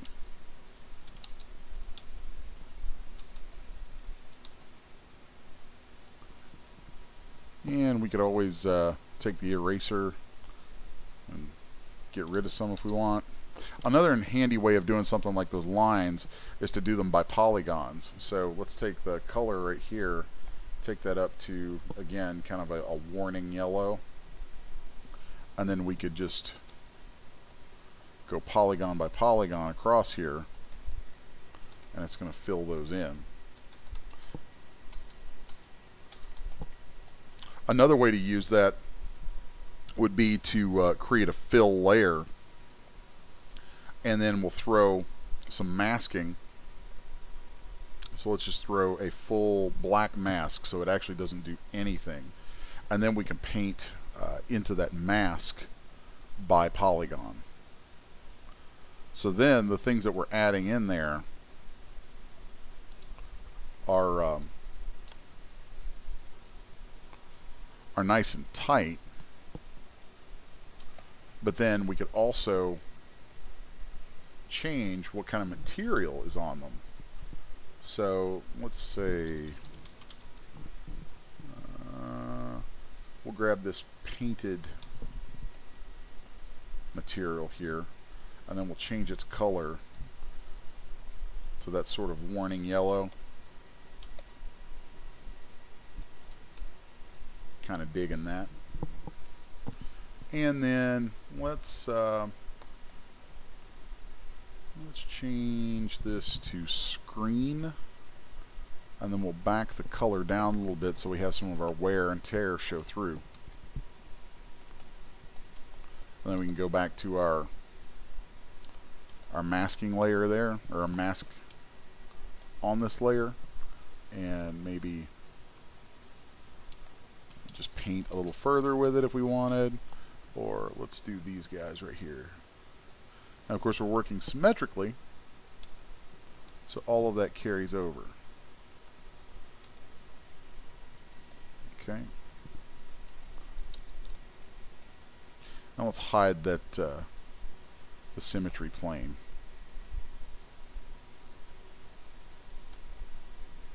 Maybe turn that off for a minute. And sometimes when you're using that polygon paint method, sometimes it decides to project things through, so you might have to go through and do a little bit of cleanup here and there.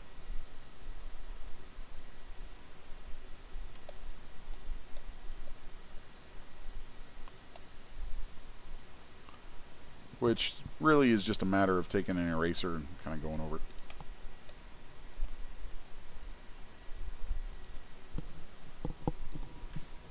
Alright.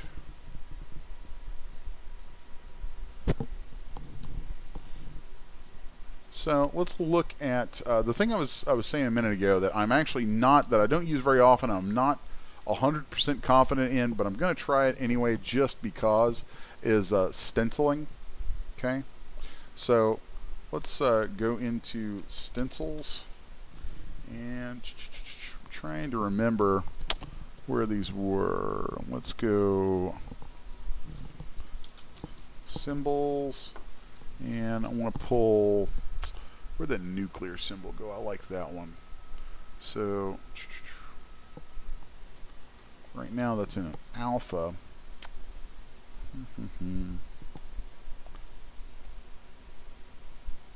Oh no! That's not what I want. Alright, let's go find our brushes over here. Alright, let's go back to just the default hard brush. Okay, there's that.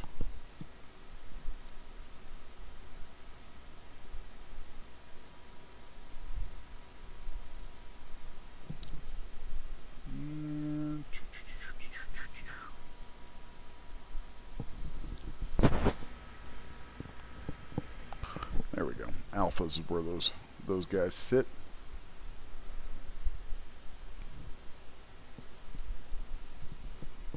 And let's take,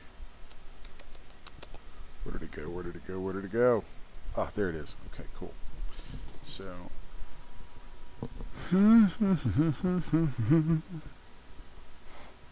oh man, I'm trying to remember where this went. Let's see, we want projection. I might have to look that back up. I rarely ever use stencils,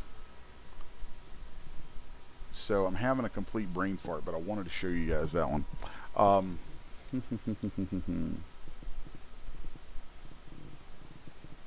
Let's see, where was that? I know it's over here somewhere. Viewer settings, material, environment, shadows.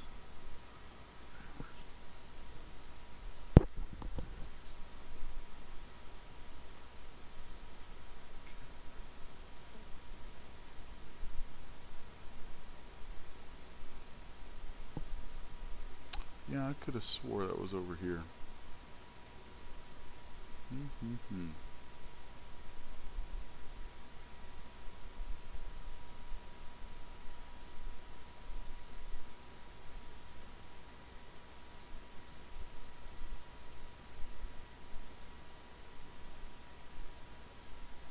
Alright, well, I'm going to have to hold off on that because I am just having a complete brain fart. I looked it up the other day and now it's completely lost me on where to pull that stencil in. So I know that you can do that. I know that you can projection paint, you can do stencils and all kinds of cool stuff in there. Like I said, I don't really use that often, so it hasn't become like a habit for me yet. Like if I were going to use something like this guy right here, right now the way that I would do it would be just cranking up his size and having it as an alpha, and then I would see how as I turn the model it aligns. So like if I want that to line up right in here, I'd turn it like this, and then let's take his color and then make it that yellow. Let's turn this let's go back here. Oh, wait a minute. Duh. That is how that works. I'm on the stencil brush here. Okay, yeah. Once you have that selected, complete brain fart. See, that's what happens sometimes when you use as many different programs as I use for stuff. Sometimes things run together and you get kind of goofy with it. So, here we are. Here we are. Okay, cool. So let's go into our material mode. Let's grab some paint from right here. And then let's change the color on that paint to a nice kind of warning yellow. And then let's change the stencil brush so that its spacing is cranked up a little bit. And then we can rotate until we're aligned where we want to be. And we can drop that right in. Okay. Then if this is what I'm believing it is, let's go to, let's see, size, space. Let's do viewport. No. Texture. Oh Lord. There we go. Let's bring that back down. It's interesting to me that it is acting so funky.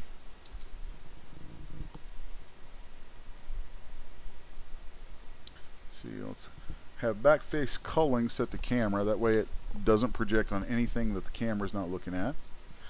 And what else do we want to tweak out on here? Let's see.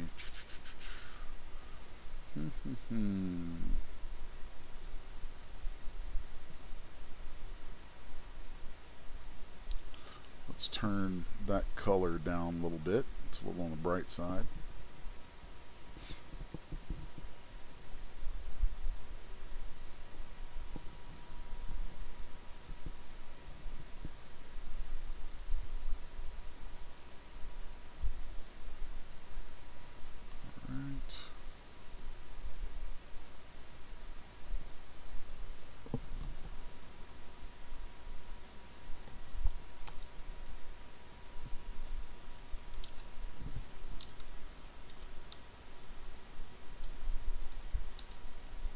There we go.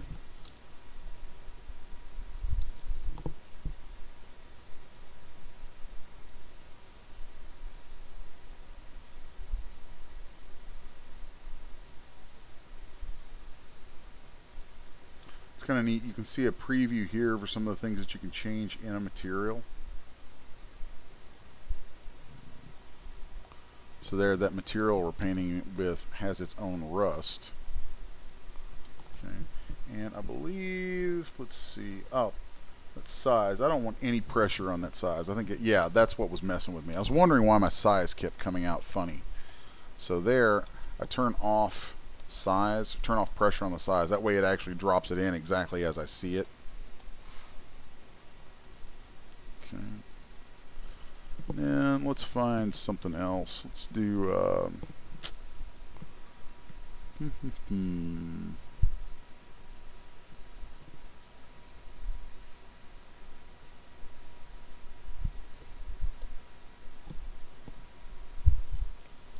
let's grab this one and let's turn off the symmetry, and maybe we'll stamp this guy in, let's see, somewhere off to the side back here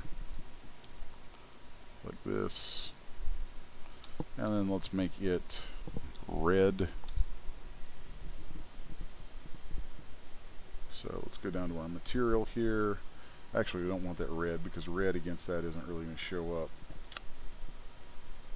Let's make it white. There we go. So there we got our little Achtung going on.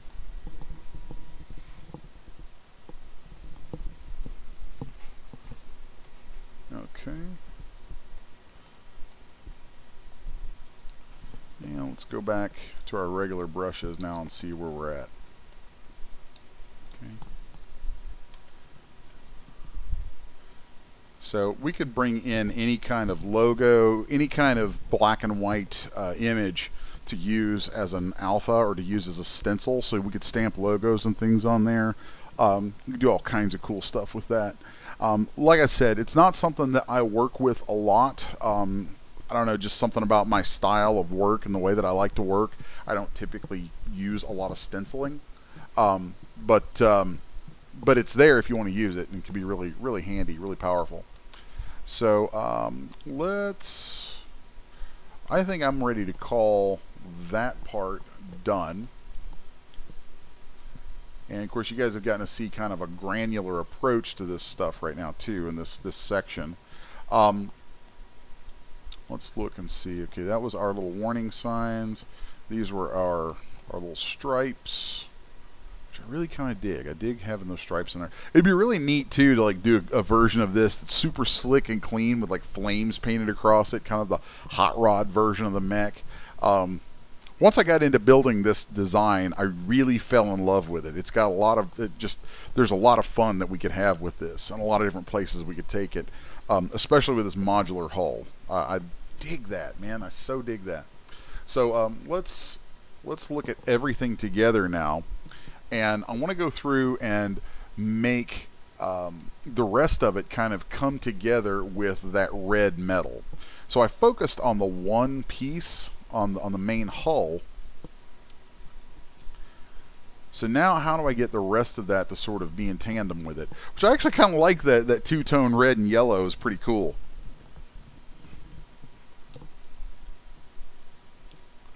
But let's go through and take a look at how we might move that red material onto all of this other stuff where the yellow is at. Since all of those have material IDs, that's a great tool for us because we can copy those paints over, and it's not just copying like an image and stamping it on where you'll see repetition. It actually is a material. So when we put it in there, it's going to use the ID map and flow in, and then it'll paint itself practically. So let's look at our folder here where we have all this groovy stuff going on. Okay, and here we have our dirty steel and our painted steel. Of course, we could turn that off. There you can see all that stuff. So let's actually put all of this stuff in that folder too. Everything there. Okay, and that's going to be, I'm going to label that one red paint. And oh, I think I accidentally moved those below, which is not cool.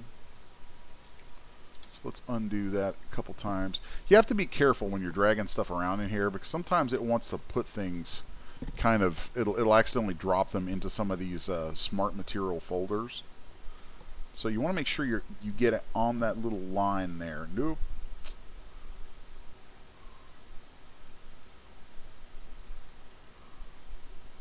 There we go. So now that's all in the one folder. I'm going to call that the red weathered.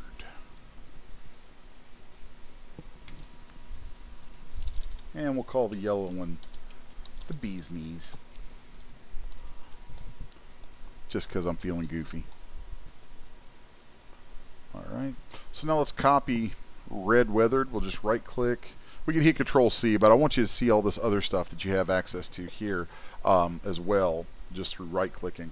So let's copy that layer, that big fat layer, and then let's solo out Let's go solo in this stuff, and I'm going to keep the hatch the same. Of course, as I move through these, it's going to bog for a second because I think when I saved these, I had them all set to 4096, which just makes everything kind of slow down. Okay, the legs are at 2048, and the legs are where I wanted to go next, so we are good. All right, so let's go ahead and make a folder for all of the leg stuff that we have right now, and that's going to be another bee's knees.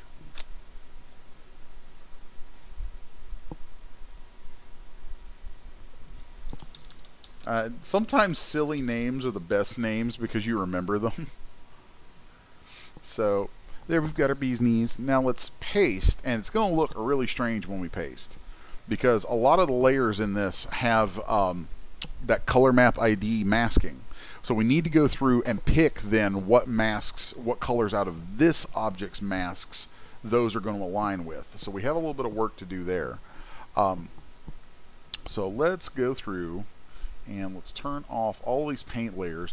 The only reason I have those paint layers in there is so that I have the same settings in case I want to paint other things like, you know, like crap, decals or whatever on these body panels.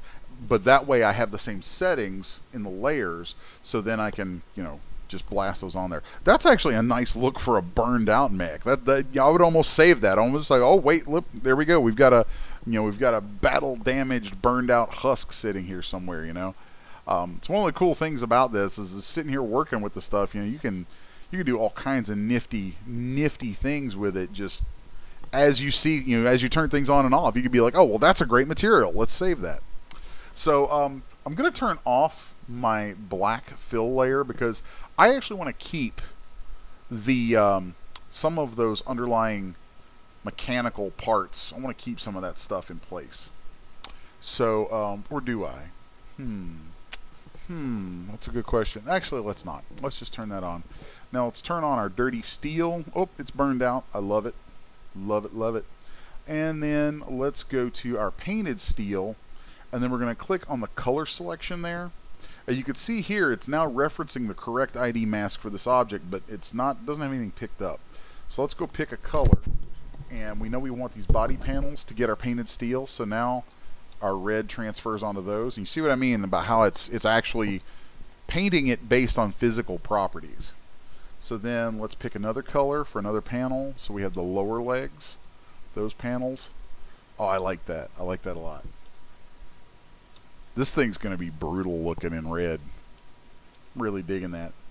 Then we could also kick out some of that dirty steel just by adding a mask with color selection.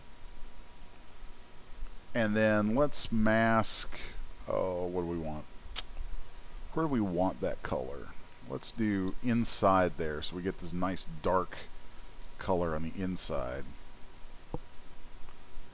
And if we turn off that black fill layer, we actually get our original stuff showing through too.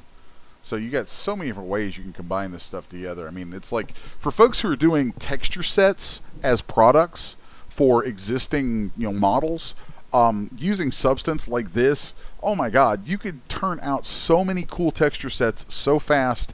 It's just crazy. So let's look at here we have our rivets layer. Of course, that's not going to correspond to this because it's from a different model. So let's just do we want to clear the layer? Cut layer, copy layer. Dang it, I thought there was a way in here to easily clear the whole layer. I feel silly right about now. Let's just erase the whole thing, okay?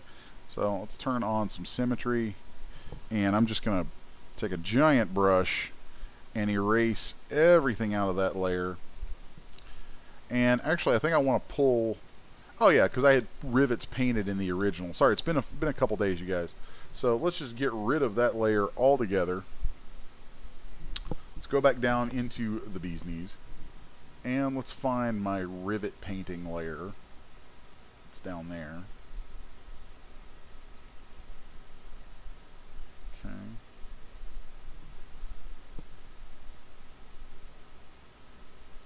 Of course, I didn't label these at all. That's kind of cool. Stainless steel, huh? See? Spit that out right now. It'd be a great texture set. It would look really cool. Steel painted. There we go. Yeah, this is rivets. And so that can actually come up out of there.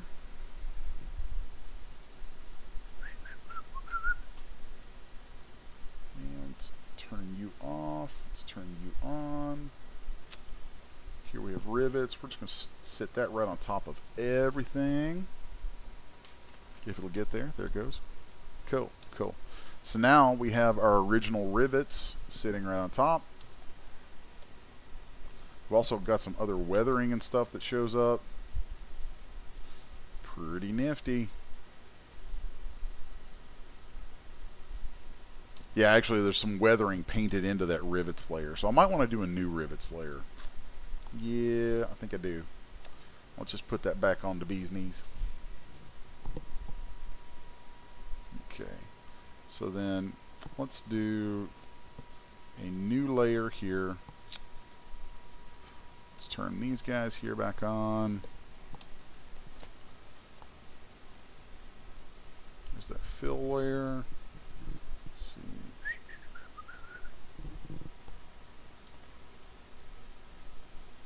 And I don't like that. Don't like that at all. Let's throw a different steel in here for some of these parts. Okay. And let's do steel dark right here. Yeah, steel dark stained. And then let's add a mask with color selection to that. And we're going to use that just for... Actually, no, we're not. Let's kick that out.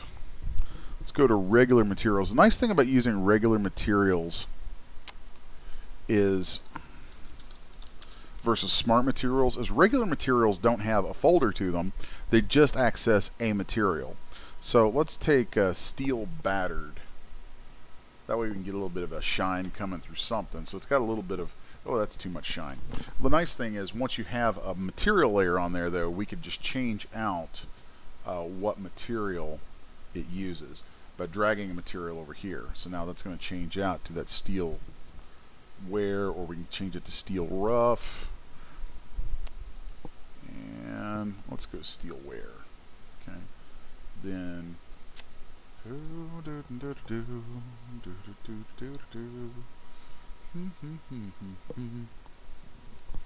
yes. So here we go. Let's change that UV projection to triplanar, and then we can increase or decrease the noisiness there.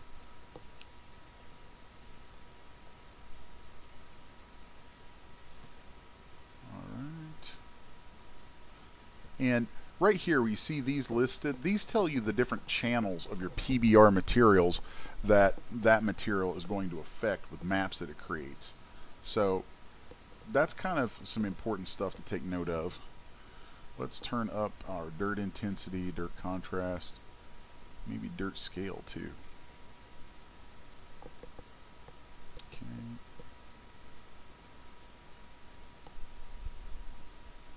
There we go. I'm digging that. Digging that. Now, something else that you can do inside a layer with a material is we can right-click and add other filters and effects. So let's add, if we use a levels command, we can squeeze that just like a levels command in Photoshop.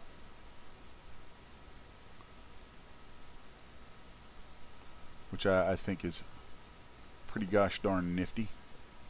So, and then let's add some masking to this guy. So there we just put that material only on that cap.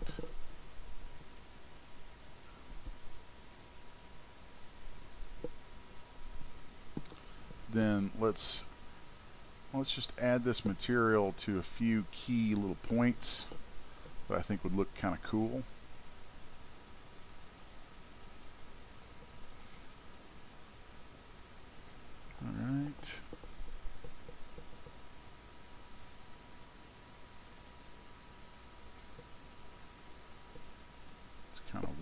that out just a little bit more. Alright. And then if I wanted to add some color, just to color some specific areas of this, let's do a fill layer. And let's set that fill layer to screen.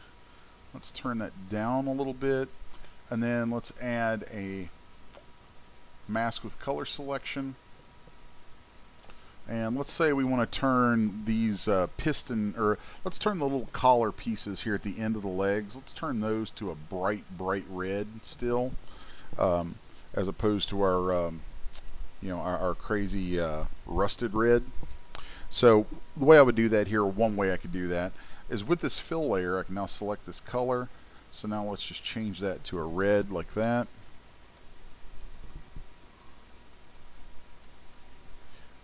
And it doesn't really have any texture showing up to it, so let's take that steel battered underneath and just add to our selection. Okay. Then that fill layer where we're adding red there, let's give that some material too. So let's do,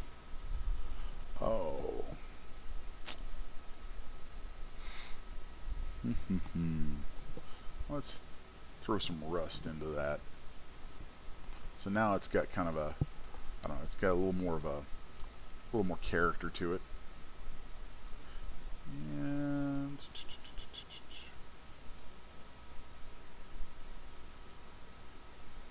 there we go. Now we're really adding some flavor to that.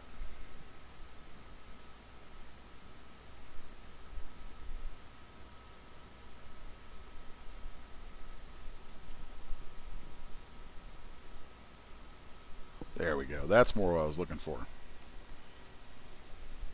And then if we wanted to carry that particular red over anywhere else, we can just go into that color selection and maybe pick some other areas, pick some other colors from our ID map. The ID map is your friend. Absolutely.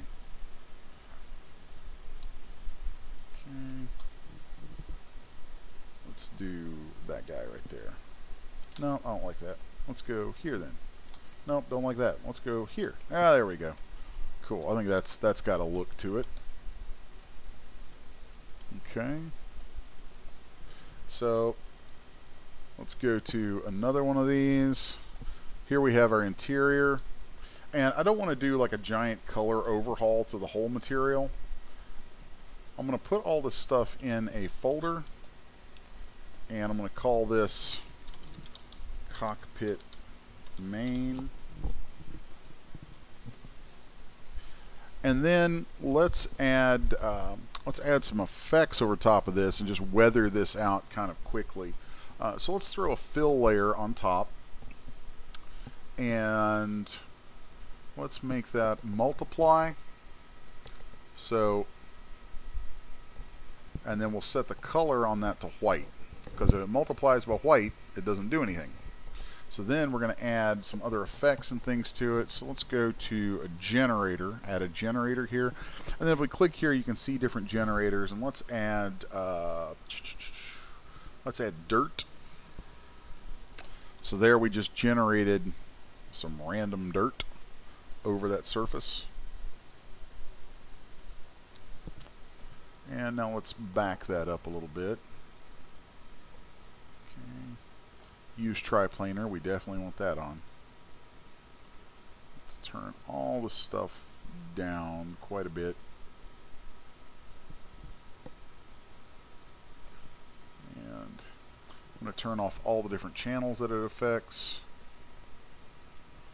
So now we're going to bring those back on one at a time and start getting ourselves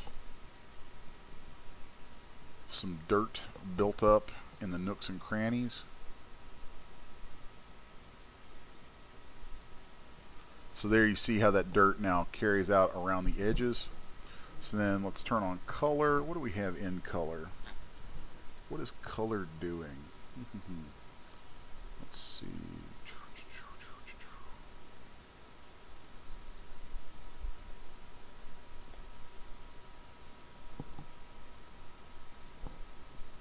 let's keep a color turned off on that then. Another way that we could do that, let's just delete that. Let's set this fill layer's color back to black. So right now it's black and it's multiplied. And then let's add masking. Let's do a black mask, so everything's hidden right now. And then I'm going to click on the mask, and in the mask we're going to add a generator. And there, let's add some dirt.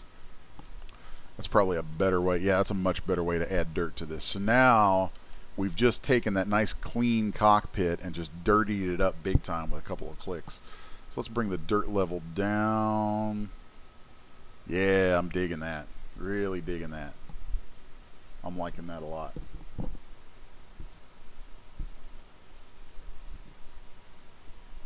So it's funny, you guys, it's 7 o'clock, so technically we should be done, but I'm going to go ahead and hang out and finish this up because I'm really digging where this is at. So let's do, where are we going here? Where are we going? Parameters,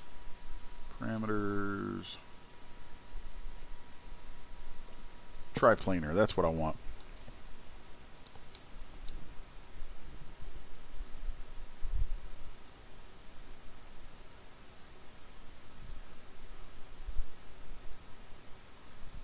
Go.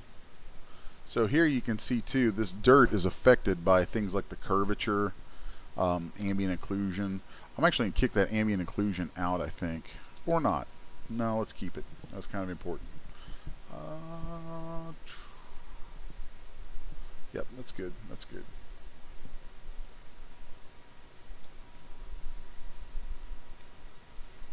Okay, so there we've got some dirt. And now let's go on to our next piece.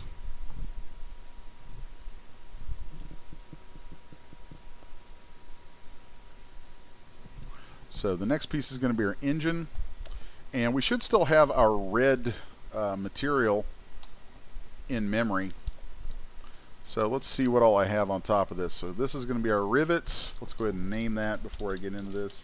So there's the rivets that we painted. Then this is going to be, this is kind of neat. This one I had to do some special stuff to get this emission channel for the lights and stuff. So I'm just going to label that emissives. Then this is going to be engine ports. Then here's our machinery and our painted steel. So this time I just want to tuck machinery and painted steel in here, and then I'm going to paste and get my red weathered material on here, which of course we're going to have to go in and change some masking. So as soon as that loads up, we can change that masking. We'll have this. We're almost done with this guy. This is a cool one. I don't know if you guys can tell, but I really had fun with this mech. It's been a nice sidestep for me because a lot of times I deal with organic stuff so much. Most of the time I'm dealing with organic creatures, or I'm dealing with character design. You know, to me character designs. You know, like if I'm doing costuming or something like that, it's all character design. And so doing something like this is a nice sidestep for me. So let's, we want that green. Okay, let's turn all these little guys here off. I think I want some more colors added to that. So let's go there. Let's go there. Let's go there. Yes. Yes, yes, yes, yes, yes. This is what we want. This is what we're after. And also something to note about that, about when you're using the color masking. Okay, we have a tolerance on there, and so that tolerance is very similar to making a color selection inside Photoshop. So if I go through here and I kick out all of these, and let's say I add a new color. So here's a green and here's a green, right? If I select that green, eventually if I raise that tolerance high enough, it's going to pick up the other green.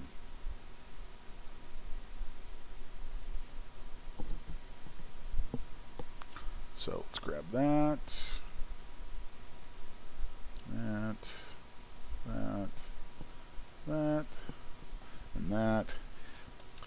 And you can see here too, if you have your ID maps busted up enough, then you actually get a lot of just interesting ways to control your you know, your colors and your mapping. So let's turn the hardness down on all those. Okay. And I dig that. Very happy with that. And let's see, emissives are good. Red weathered. Let's turn on. Okay, I don't need the rivets for it. Ooh, that's kind of cool. I like that oily stuff. Let's turn on some symmetry and just erase all of that out that's in there right now. And then we can, let's go to our tools. Let's grab that oil leaks brush. Let's make this stuff physical again. And then we'll just put some oil leaks running out of some of this stuff. Nice shiny oil pouring out. That's cool. See how it's pooling up and it flows over it? Love that.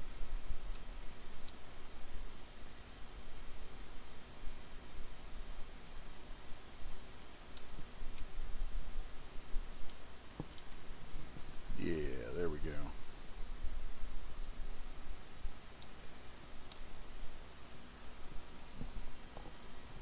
It's also nice when you're using the physical paint method that like it'll put the strokes on symmetrically, but it'll still flow with randomness.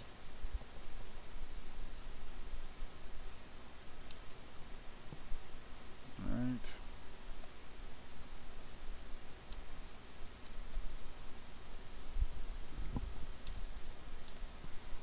Yeah, I dig that. Dig that a lot.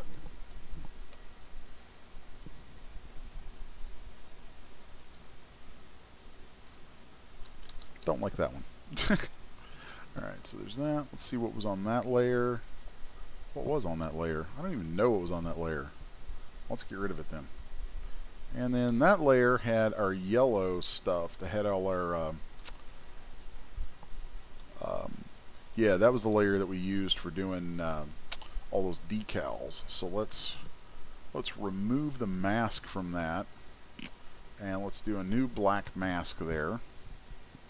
And then let's go back to our stencils, and then alpha.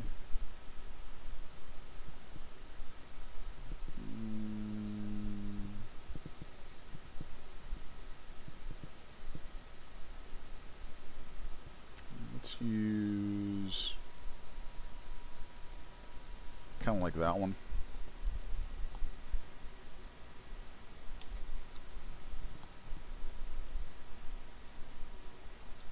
Okay.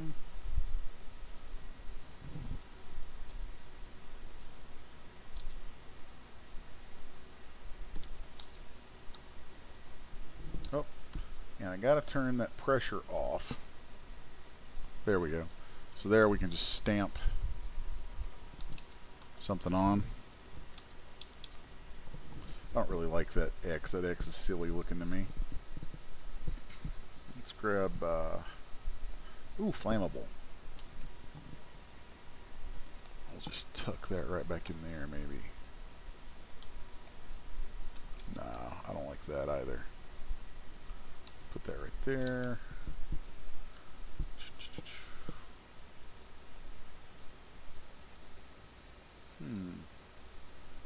Oh, wait. Derp. Let's make that brighter.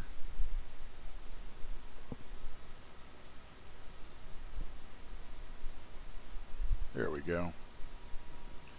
Little flame symbol on there. It's the little things.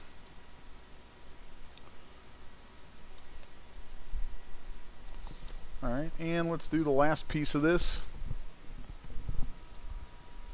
So, and I believe 006, what is that? Is that the hatch?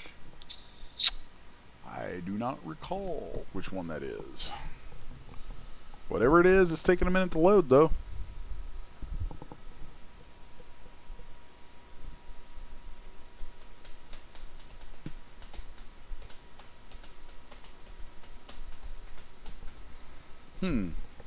Interesting that that one's taking so long to load. I bet I have its texture size cranked way, way, way up.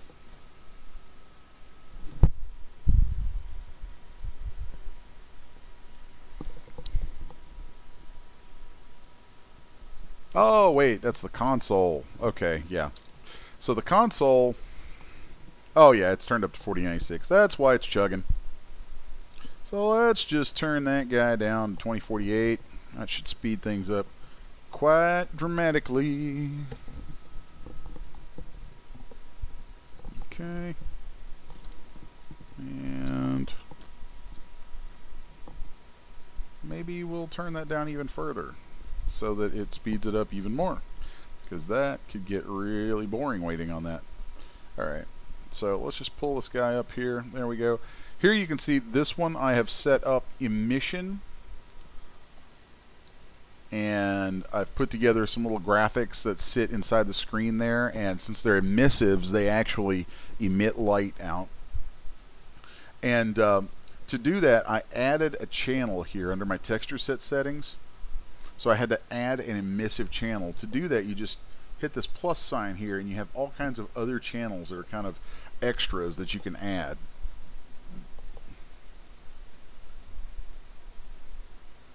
Okay. When you add those, that then means that if you choose a preset when you export the textures that allows for that channel that you added, then you get maps for that as well as all the other stuff. Okay. Right now this is going to look a little janky in here because I did run that texture down.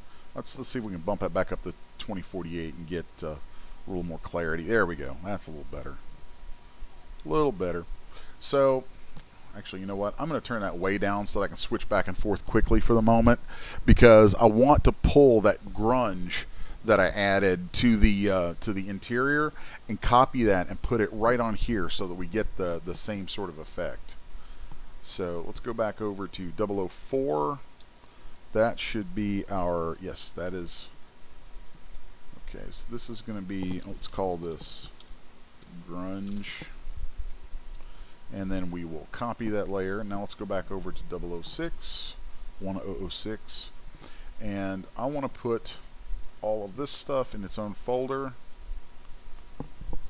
and I'm going to call that console clean.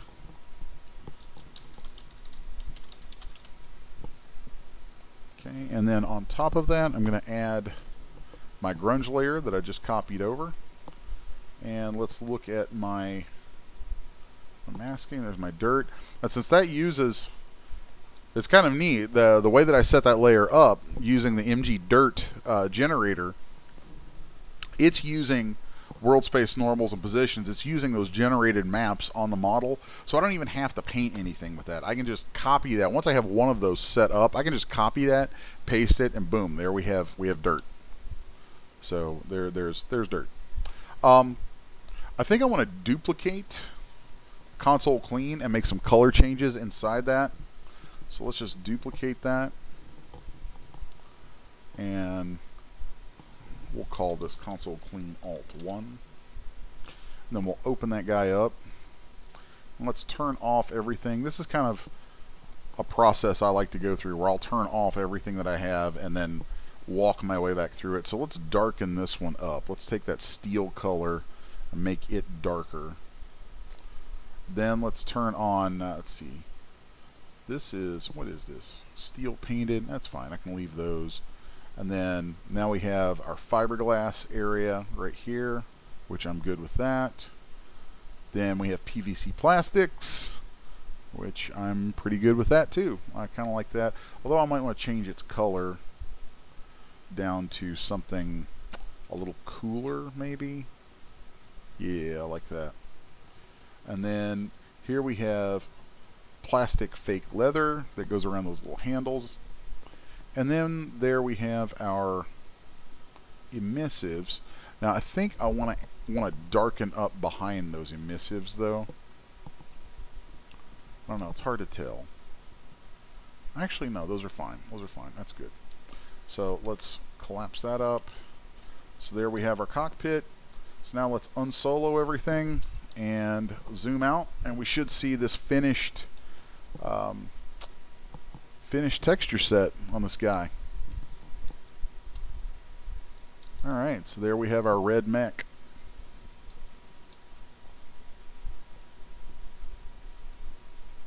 Now I do have a really nifty shader on the glass of the hatch there. That's that kind of tinted frosted blue. And I'm going to admit, I set that up, but I haven't been able to reproduce that over in DS just yet. There's some crazy stuff going on inside that shader, so I'm kind of tweaking around on that. Until I get that set up, I'm just keeping the glass kind of clear in DS. So I'm going to save this. I'm going to save my project, which is going to take it a minute because these projects are huge. This project file was already about 1 gig. It's probably going to be about a 2 gig project file now. But once I save that, then I will export my textures and I'll have this whole other texture set. So next week we are going to be going through rigging this guy. And that's a fun little process. It's funny, I've been a little under the weather this week, and I kind of got my head on backwards and thought that I was rigging this week. So when I was doing my prep time for this week's show, I actually went ahead and rigged this thing, which is cool because that means now we'll be able to actually give you guys the rigged copy. Like, I'm going to try to time this. Hopefully we can work with Terry and get the rigged copy of this guy released.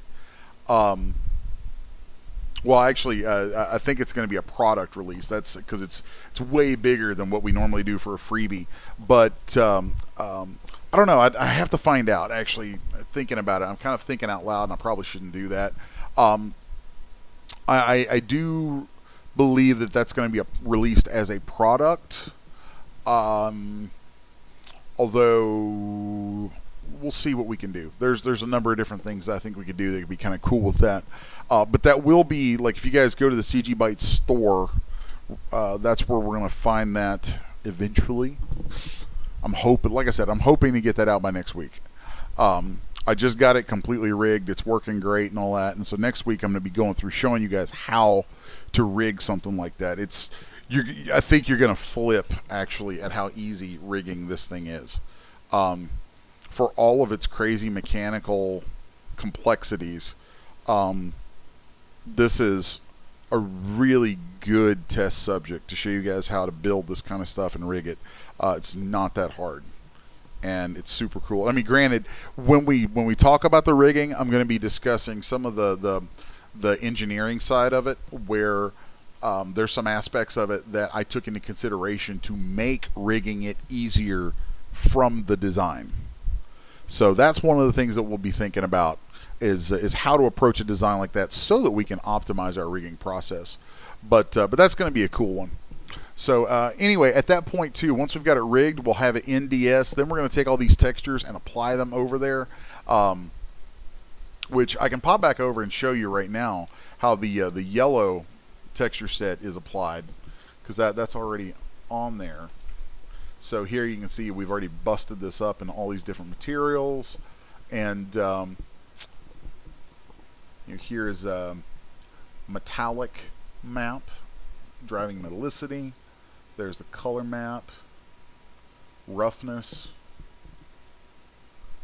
So, and a lot of this stuff really corresponds one-to-one with what you have in Substance. So there's some places I like to put things. I like to put roughness maps into my glossy layer, glossy roughness, because that seems to translate pretty well. I put my height map in the base bump, and then normal map right here in normal map. And that's really about it. There's not. It's funny because you might think that, oh well, we're dealing with PBR textures. We're going to spend some time looking at that. There's not a whole lot to even look at. There really isn't. A lot of the things with a lot of the maps that we output are just so analogous between where they sit and what they do inside Substance that, I mean, you can just about look at it and go, oh, that says this. Okay, over there. Oh, that says this. So it goes there. I mean, it really is just like that. And I would encourage you guys, don't be afraid to look around and play around. There is no right way to do any of this stuff. I mean, no joke.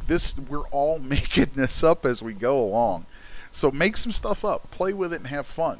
More than anything else, play with it and have fun and see where that leads you, with the kind of stuff that you'll end up making. So, that is going to bring us to a close for today. As I close things out, I'm going to let's unblur that environment, maybe turn on some cool stuff here, some color correction, turn a depth of field back on, kind of zoom in here, and we'll get a nice shot of this red guy. I really like that. I really like how that came out. So, and sometimes I just have fun playing around with the viewer in here too. Give that just a minute.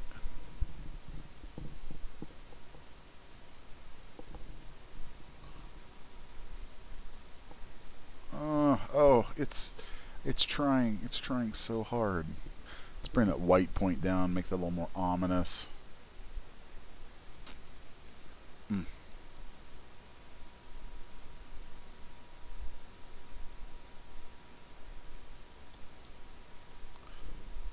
Just like in DS, you can bring the you can rotate your environment to change your lighting. It's kind of cool. Turn that shadow opacity up. It's pretty nifty.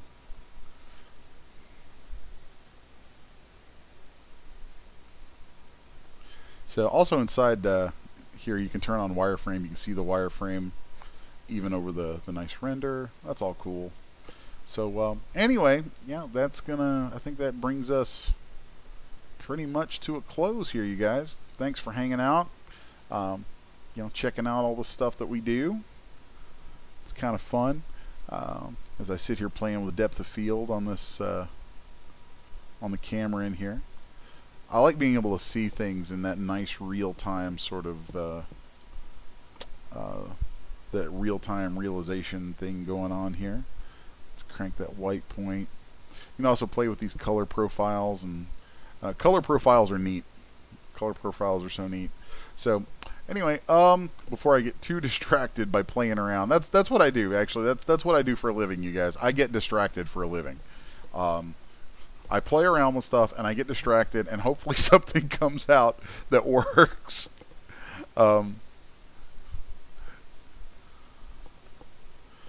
If only you guys realized how true that actually is. No, don't realize that, because then no one will ever pay me for anything ever again.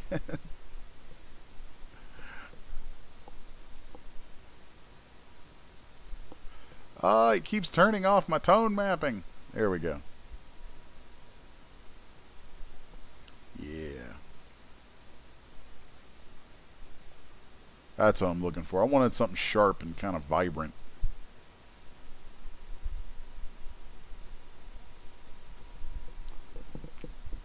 Man, I dig that. All right. So you guys, thank you very much for hanging out with us for another week. I did go a little bit over, and it's been a while since I did that. But I just kind of got caught up in it. Sometimes that happens, and that's a good thing, you know. Yeah, sometimes you just, time flies when you're having fun, and I was enjoying myself working on these textures. So next week, we're going to be rigging this guy, and then actually the week after that, we're going to be, I think, covering renders and actually using this as a subject for going back through setting up promo art.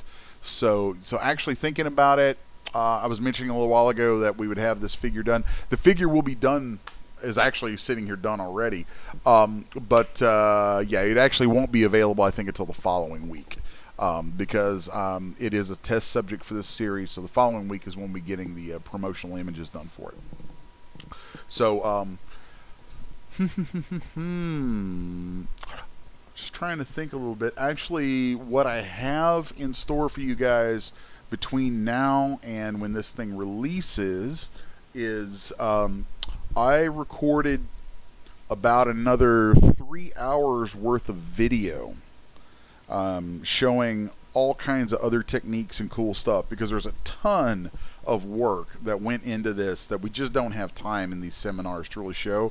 But I did record some really nice work sessions, and we'll be making that available here shortly through the YouTube channel. So, you know, stick around, keep coming back. You guys never really know what you're going to get, and I like keeping it that way. I like keep you on your toes.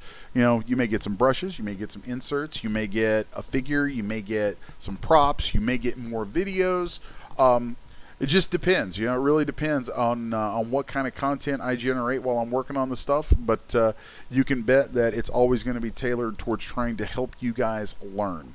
You know, cool techniques and ways to take some of what you see me do and work it into your own work, so that maybe you can, you know, kind of have some of that stuff in your own tool bag.